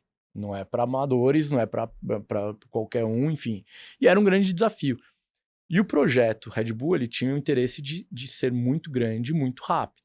Então ele foi repensado em um determinado momento, falando, bom, vão entender que a Red Bull pode se associar também, porque são 2 clubes diferentes, a um clube já posicionado em uma Série B, para mostrar se a gente, com essa grande gestão, a gente faz um bom trabalho. E só fazer um complemento aqui para quem não conhece, né? A Série D ela tem 64 clubes e ela não tem pontos corridos, então é muito difícil... pelo padrão meritocrático de um bom trabalho, um bom projeto consistente, você subir, porque você tem 4 mata-matas, né? Depois de uma primeira fase que é regional, você tem que passar por 4 mata-matas até conseguir a vaga. Então o mata-mata tem um elemento de aleatoriedade grande, dentro dessas condições aqui que o Sica comentou. Então, historicamente, a gente vê alguns clubes batendo na Série D ali 3, 4, 5, 6, 7 anos. É a hora que ele passa, ele rompe a Série D, ele sobe da C para B em um ano. Porque ele tem consistência para, num campeonato de pontos corridos, conseguir ascender mais rápido. E daí a gente começa a falar de gestão, né? A gente teve o Thiago Scuro fazendo um trabalho tão incrível que foi pro Mônaco. Depois você sai Thiago Scuro, entra André Rocha, que para quem não conhece, se possível for, tragam ele aqui, porque o cara é outro fenômeno, é um baita gestor. Então, assim, e assim por diante. Foi gestão pela gestão, tão simples quanto o André Rocha nunca tinha feito futebol na vida, por exemplo. Hoje é um dos maiores dirigentes de futebol, mas na acepção de gestão. Mas voltando um pouco atrás da história, então naquele momento eles queriam avançar com o projeto e buscar um clube com essas características. E estavam olhando o mercado, estavam tateando o mercado. Nisso, o Marquinhos, por isso que eu digo que o Marquinhos Chedi foi habilidoso. O Marquinhos Chedi, sabendo desse movimento, ele contatou a Red Bull e falou: olha, vocês não querem dar uma olhada aqui? Olha eu. E a Red Bull falou: poxa, Marquinhos, mas você, pô, porque o Bragantino tem uma história de sucesso, né? É um clube consolidado, com um patrono que vem do futebol, enfim, que vinha do futebol, o ex-patrono. Pô, como assim, Marquinhos? Mas dá pra ver mesmo? Não dá. Dá. Cara, assim, eu quero colocar meu clube, perpetuar, ou perenizar a marca do meu clube, a minha cidade, e eu entendi que nesse momento eu preciso entregar ele na mão de quem vai ter fôlego para brigar essa briga, que é uma briga que envolve um pouquinho mais de dinheiro. E assim começou a negociar. E assim a gente transformou a associação, e foi uma transformação, a Associação Bragantino em Associação Red Bull Bragantino. Isso não existia a lei da SAF ainda. A gente usou uma instrução do DREI, era uma instrução nova, a instrução 81 do DREI, de 2020 ou 21, não lembro, acho que 20. A gente usou essa instrução, fez uma alteração dessa associação para limitada, transformou a associação Red Bull Bragantino em Red Bull Bragantino Limitada, e aqui estamos. Então, hoje ele beneficia a cidade, vai fazer uma reforma monumental no estádio, disputa as primeiras posições do campeonato, tem uma estabilidade absoluta. Então, assim... E podemos falar aqui com conhecimento de causa de quem tá também lá dentro há 5 ou quase 6 anos, que é um clube que faz coisas que nenhum outro clube faz, do ponto de vista de pensar a experiência de consumo. Né? Muito por conta, claro, do DNA da marca Red Bull, mas a gente tem o privilégio, né, os dois aqui, de poder trabalhar com um clube que pensa diferente em absolutamente tudo que faz. Né? O André Rocha, que o Sica comentou aqui, é um cara que vem de Walmart, vem de Unilever, tem uma carreira no mercado corporativo, pensa totalmente diferente de tudo que o futebol no Brasil sempre fez. Então, pra gente é realmente um privilégio poder trabalhar com eles, porque a gente tem uma liberdade, uma autonomia para fazer coisas muito legais. Só para vocês terem ideia, uma curiosidade que eu sempre conto, a gente responde, a gente tem um advogado incrível aqui no Brasil que é o Igor, e a gente junto com o Igor responde diretamente para o jurídico da Áustria. Então, assim, eles têm uma gestão centralizada e concatenada desde a Áustria. Então, toda a estratégia de todos os clubes do grupo é direcionada pela Áustria. É muito interessante mesmo. Você falou do estádio do Bragantino, né, que vai reformar. Eles anunciaram agora há pouco um centro de treinamento, assim... Nossa, vocês têm que ir lá. É absurdo. Eu já andei muito por aí, viu? Nunca tinha visto igual. Falam isso. Eu nunca tinha visto igual. Porque quando você vê coisa parecida, você vê coisa parecida menor. Ele é enorme e animal. Então, assim, é muito legal. As pessoas têm que ir, têm que fazer uma força para ir. Quais são, vocês falaram da autonomia, de coisas diferentes, quais são alguns bons exemplos de coisas diferentes que o Red Bull Bragantino coloca em prática? E tem alguma meta, Assim, o Red Bull Bragantino quer transformar o G4 do futebol paulista em G5. Ufa. Tem algum... Não vou falar que vai roubar o espaço. Mas já fiquei vocês aqui. Vocês têm assim, algum sonho grande, alguma coisa aí dentro dos KPIs do Bragantino? Pedrão, você quer falar dos comerciais? Mas assim, acho que, vamos lá, primeira coisa. A Red Bull, ela é uma empresa que guarda a sua estratégia muito bem guardada. Mas das questões visíveis que a gente pode tangibilizar, a Red Bull tem o interesse, obviamente, de sempre disputar a Libertadores. Essa é uma questão importante. E só discordando um pouco do que você falou, ela já entende que já existe um G5. Obviamente, tem um desafio que eu acho que é muito difícil de transpassar, que é de audiência e de alcance, até por conta de se situar numa cidade menor, enfim, por todos esses fatores. Mas, do ponto de vista de poder econômico, poder desportivo, poder político, a Red Bull já se enxerga como um player dentro do G5 paulista. Tá? E acho que mais do nosso lado aqui, do que a gente vê lá no dia a dia e conhecendo muito bem eles, né? A cabeça está muito voltada para a construção da marca, né? Relevância do Red Bull Bragantino dentro do futebol brasileiro e relevância da Red Bull para Bragança Paulista e região. Então, muito do trabalho que o time da Altitude Agency tem lá nos últimos anos é aproximar cada vez mais a marca, a Red Bull, o clube da cidade, abraçar a cidade e a região. Então, muito do trabalho que a gente faz lá no programa do sócio-torcedor é pautado em trazer os comércios locais como parceiros do programa, para que o torcedor entenda que o comércio local é parte do clube, o clube é parte do comércio local, então você tem benefícios que vão muito além do relacionamento direto do clube com o torcedor. Então o torcedor hoje pode, no posto de gasolina de Bragança, ele tem lá um desconto relevante no abastecimento que ele faz. A Red Bull fez, para quem não viu aí também, né, eles têm a Casa Red Bull Bragantino, lá em Bragança Paulista, que é um espaço de experiência, uma micro NBA House, usando o exemplo do Vicentini aqui de semana passada, que está aberta todos os dias da semana, para você ir lá, comer, assistir um jogo, comprar um produto, ter uma experiência, várias ativações de marcas. Então, na visão deles, aí o que a gente captura e entende, o clube ele é uma plataforma para você entregar mais peso de marca Red Bull, da mesma forma que é feito na Fórmula 1, né, que é um baita case de sucesso, com 2 escuderias, uma escuderia multicampeã, da mesma forma que é feito com o Red Bull Leipzig na Alemanha, o New York Red Bulls nos Estados Unidos. Então, o clube ele tem que ser uma extensão da marca e entregar valor para a cidade, né? Muito do que a gente é cobrado lá é que o clube tem que entregar valor para a cidade, não só no âmbito esportivo, mas também no âmbito de entretenimento e no âmbito social, né? A gente tem uma série de projetos sociais, ativações, projetos com escola, universidades locais. Então, é de fato uma plataforma como uma extensão da marca para beneficiar a cidade. Uma coisa que o Pedrão falou que é interessante, até contar para vocês e para quem está nos vendo, só para você ter ideia de onde vai essa política de relacionamento com cidade e interação social da Red Bull.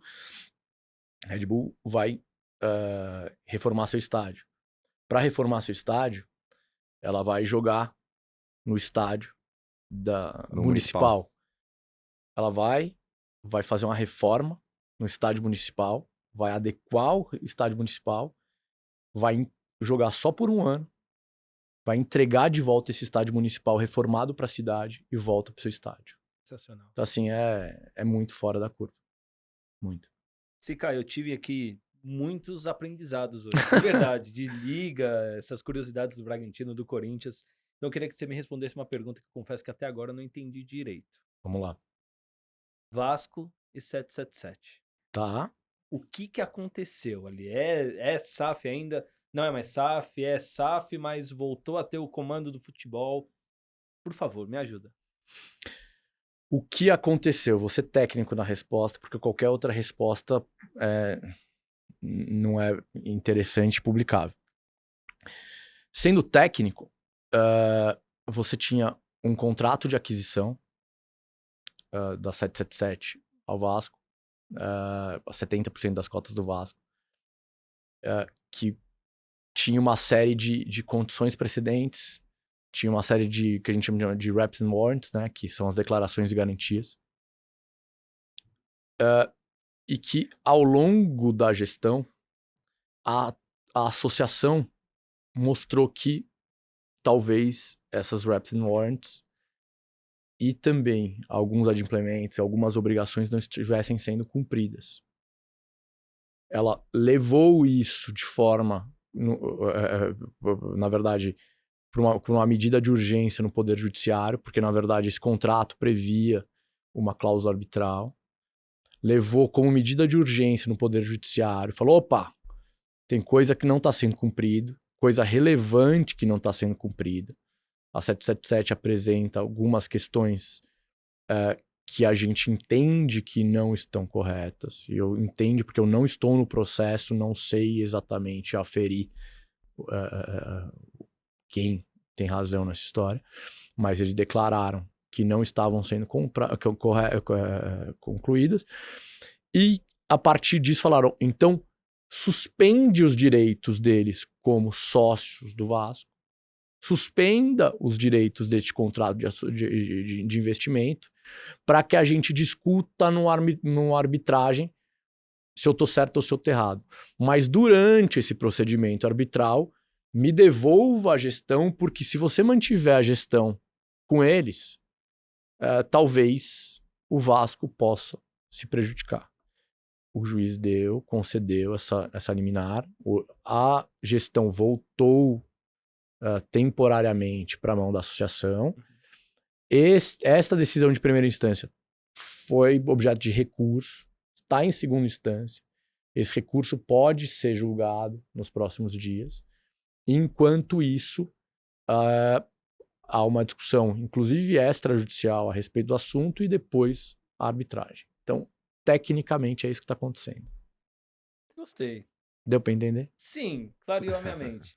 Fico com algumas dúvidas. É que as dúvidas que você tem... Todo mundo tem, né? Todo mundo tem, enfim, só quem tá lá dentro pode responder, mas quem tem razão, quem não tem, o que está sendo descumprido, enfim, são questões assim que a gente não pode ser leviano. Se eu fosse advogado do processo, eu teria que ter uma delicadeza com o assunto.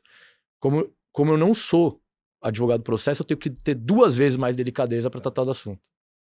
E mudando um pouco o ângulo aqui também, né? A gente falou do Red Bull, que é um case super legal de clube empresa, falamos aí do Palmeiras, do Corinthians, do Flamengo. Tem um contexto legal também, que acho que é importante perguntar para o Sica, que é a participação dele também no deal do Bahia, né? Com o City Football Group, né? A gente fala muito dos MCOs aqui, né? Dos MCOs, né? A gente foi cobrado por usar siglas em português. Que são os grupos que tem clubes em mais de um país aí, e o City Football Group era a noiva mais bonita do mercado, né? Todo mundo queria casar com o maior estratégico do mundo, dono do Manchester City, com o rosto do Guardiola, multicampeão, e o Bahia foi quem conseguiu, né? Então, como foi esse processo de, no buy side ali, junto com o City, participar do processo? Vamos lá. Um pequeno disclosure importante. O Grupo City tem uma política de divulgação, enfim, muito, muito delicada. Então a gente tem que ser...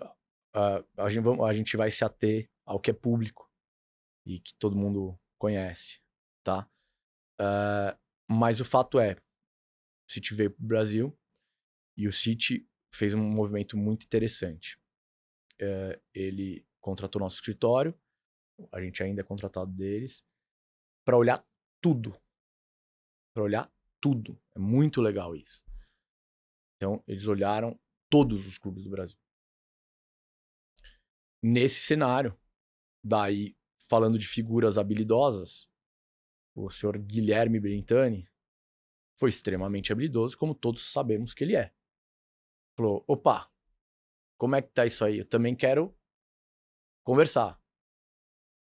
E o Bahia, daí eu acho que é digno de nota, e isso eu falo para muito cliente, gente, você quer participar de um deal, você quer participar de uma operação, se prepare para a operação. O Guilherme Elintani trouxe um CEO só para essa operação, Marcelo, responsável só para tocar essa operação, montou uma equipe só para fazer a operação, ou seja, enquanto ele tocava a vida, campeonato, mundo, o Bahia montou uma equipe só para interagir com o City, dar respostas rápidas, dar respostas qualificadas, montou um perfil de operação e aprovou em seu conselho um perfil de operação que ele consultou o City, falou, se eu fizer isso aqui Funciona para vocês? Não, se você fizer isso, funciona. Foi lá, no risco, aprovou no seu conselho, montou a equipe no risco, botou um escritório de advocacia do lado de lá, porque não adianta ter um escritório de advocacia só do lado daqui. Aliás, é muito difícil você fazer uma operação com o advogado só do buy side. O sell side tem que estar tão bem assessorado ou melhor. Montou uma equipe e fez o deal acontecer. Então, uma coisa é você ser uma noiva muito bonita. Outra coisa é você ser uma noiva que, além de ser muito bonita, você se veste muito bem, você se maquia muito bem, você se prepara muito bem, E ele, de fato, ele virou a noiva mais atrativa propositalmente e meritoriamente. Não sei nem se existe essa palavra. Então, foi isso. E não sei se pode falar, acredito que sim, mas você falou que o City olhou todos os clubes do Brasil. Todos. O que um grande MCO como o Grupo City, ele analisa num clube para ele falar, pô, é esse que eu quero comprar, eu quero ter o meu nome ligado a esse clube? Ele analisa... Puta, assim... Vamos lá. Tem 2 perfis de clube que um MCO genericamente analisa. Eles analisam um clube que pode ser um talent club, que é um clube que pode formar jogador, ou um flagship club, tá? Que é um clube que pode fazer um papel desportivo de valorização de atletas dentro dessa cadeia, tá? O Grupo City, especificamente, ele definiu o perfil depois de olhar o mercado brasileiro. Ele estudou muito bem o mercado brasileiro e definiu. E ele definiu por um flagship. E definiu pelo segundo maior clube do grupo, que hoje é o Bahia. Tá? Hoje a relevância do Bahia é tão grande quanto essa. Mas, de fato, dentro dessas análises, agora mais objetivamente falando, você olha, obviamente, grau de endividamento, predisposição para a realização da operação. Você não vai fazer uma operação com quem não quer. Dá para você forçar uma operação. O fanbase, né? Então, teus torcedores. E, principalmente, talvez, o potencial de crescimento. Que não adianta para um grande MCO pegar um clube já no topo da cadeia de valor. Tá? Que, puta, como é que você vai destravar mais valor acima daquilo? Agora, você pegar um clube que tem seu valor, mas que você enxerga, puta, ele tá num dos estados mais legais do Brasil, mais atrativos, com maior paixão, um estado que, puta, entregue aquele clube, com uma formação, com um celeiro de grandes atletas. Puta, eu tenho coisa para fazer aqui. Eu tenho como desenvolver ainda mais.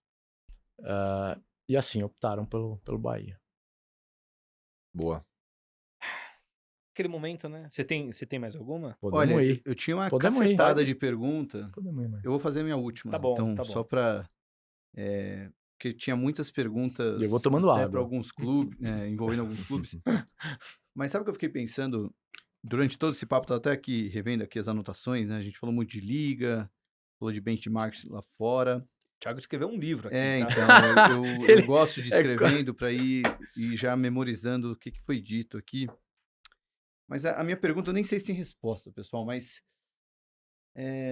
ligas geralmente, né, a gente vê nos campeonatos aí mundo afora, são 20 times na Série A, 20 times na Série B. Aqui no Brasil, talvez uma peculiaridade no Brasil, né, a gente já falou isso em alguns episódios, mais a metade dos times começa o ano falando, esse ano é meu. Mesmo que o time não tenha a menor pretensão ou vontade. É muito bom. Você vai falar de novo do Léo Jardim, do Léo então teve esse caso emblemático do Vasco, né? Mas, e agora, nesse tabuleiro, entrou o Red Bull, entrou o Bahia, que é um time grande, mas não é um time que disputava o Brasileirão, né, ano a ano. Atlético Paranaense já está ali nas cabeças, né, todo ano. Muito bom trabalho. Fortaleza, né? Fortaleza. Bons trabalhos, né? Vamos lá. Atlético Paranaense. Não, Fortaleza é trabalho, né? Consistência de consistentes. trabalho. E eu fico pensando, o que vai acontecer com a primeira divisão do futebol brasileiro daqui uns 5, 10 anos, né? Será que a gente vai, de fato, ter uma grande diversidade aí de clubes que talvez terminaram o século passado como os maiores clubes do Brasil e podem virar coadjuvantes? Vocês acreditam nesse potencial de transformação dos principais players do futebol brasileiro? Eu posso dar uma resposta meio piegas, assim? Assim, uma resposta meio padrão. Futebol é cíclico. e isso é um fato. Então, no que eu acredito? Eu acredito que a gente vai girar um ciclo exatamente como você falou. Então, a gente vai girar um ciclo em que a gente desenvolva novas forças no futebol. Essas novas forças tomem a dianteira. Cresçam, perturbem os grandes, diminuem a cadeia de valor dos grandes. Os grandes vão perceber em um determinado momento isso. Vão ter que partir para uma solução alternativa, que eles vão ter que agregar ainda mais valor ao desenvolvimento da sua atividade.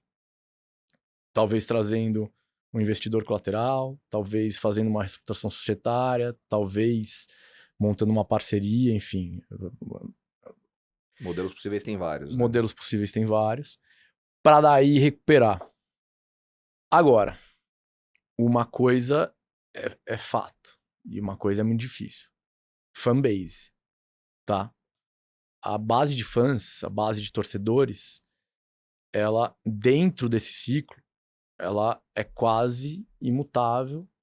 E ela é quem talvez conseguir destravar esse fator, talvez consiga agregar o maior valor perene dentro deste processo. Destravar valor, você diz roubar torcedores? Roubar torcedores. Ou formar novos torcedores. Ou formar novos torcedores. Então eu ia partir justamente para isso. Então, se algum clube conseguir fazer o que o Flamengo, por exemplo, fez lá atrás, que é expandir sua base de torcedores para outros estados, e torcedor ocioso é o que mais existe, né? Não são 220 milhões de brasileiros que torcem efusivamente, isso não acontece.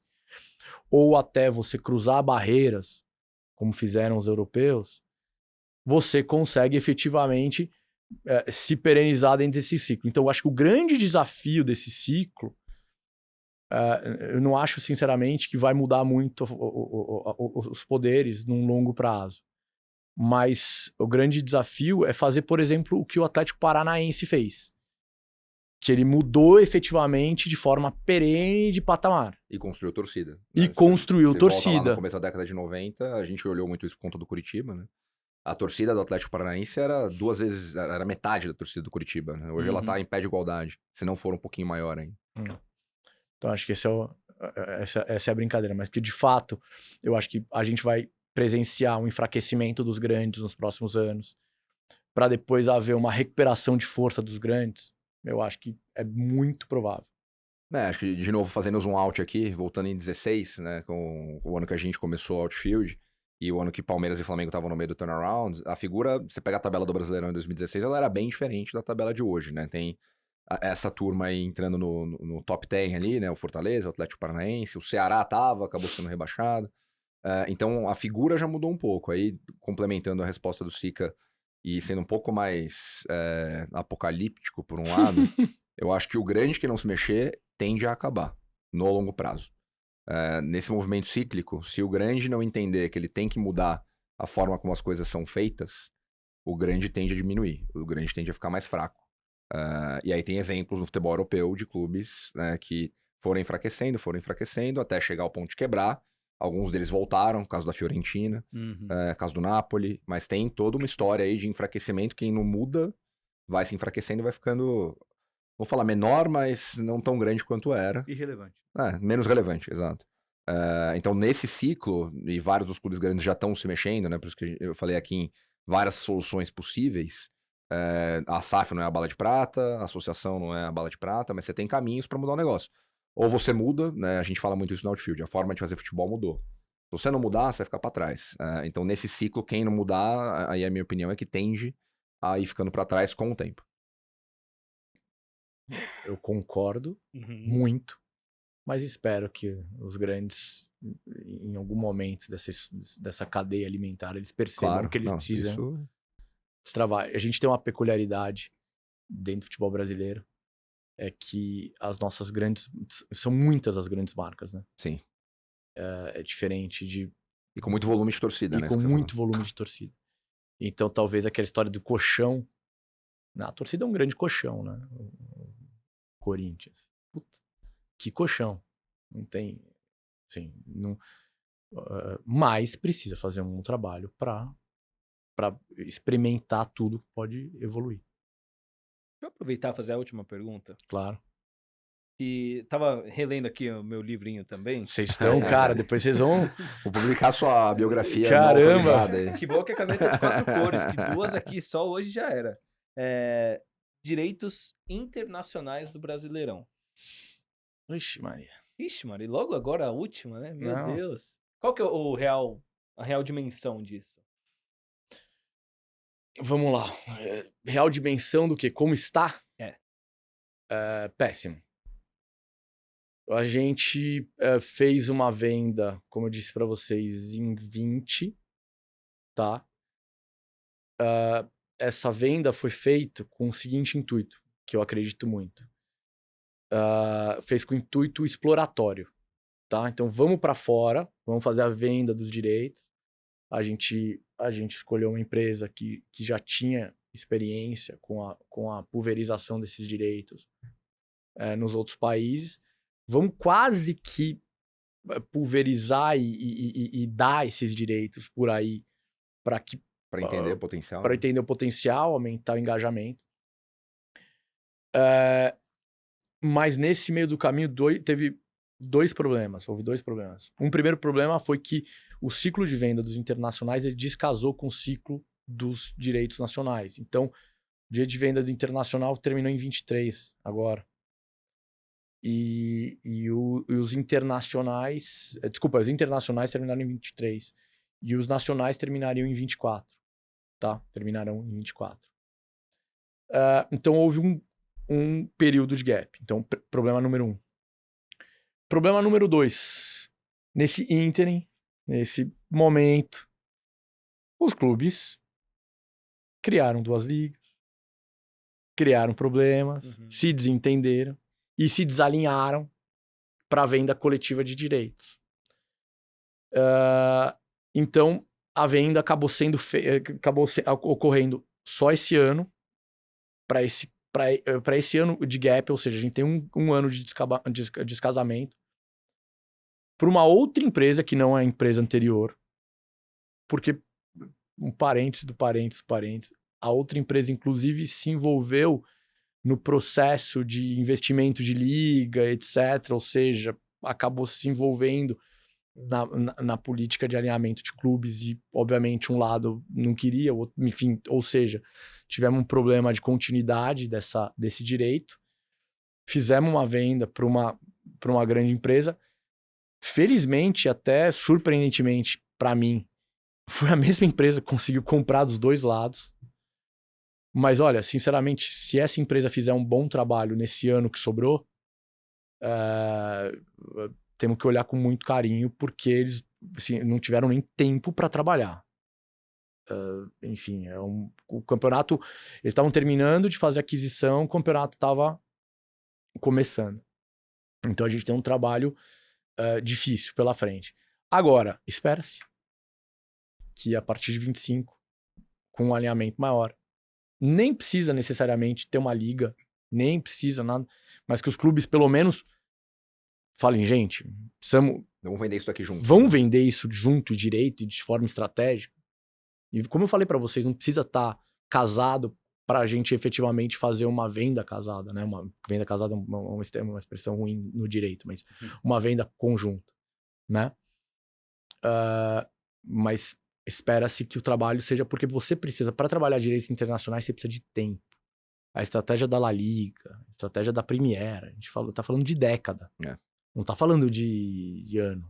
Então, assim, Então, não está num bom momento, não está em boa situação, mas no cenário de otimismo a gente espera que vai melhorar. E só para corroborar com um case interessante aqui, pegando gancho nessa questão de trabalhar por muito tempo, ter consistência, né? A gente estava olhando recentemente por conta de um projeto aí, a Liga Mexicana, né? A Liga MX, que é muito forte no mercado americano, né? Você tem, brincadeira que a gente faz lá, que você tem para a Liga Mexicana 2 mercados domésticos dentro de um só, né? Porque você tem México e o mercado hispânico dos Estados Unidos.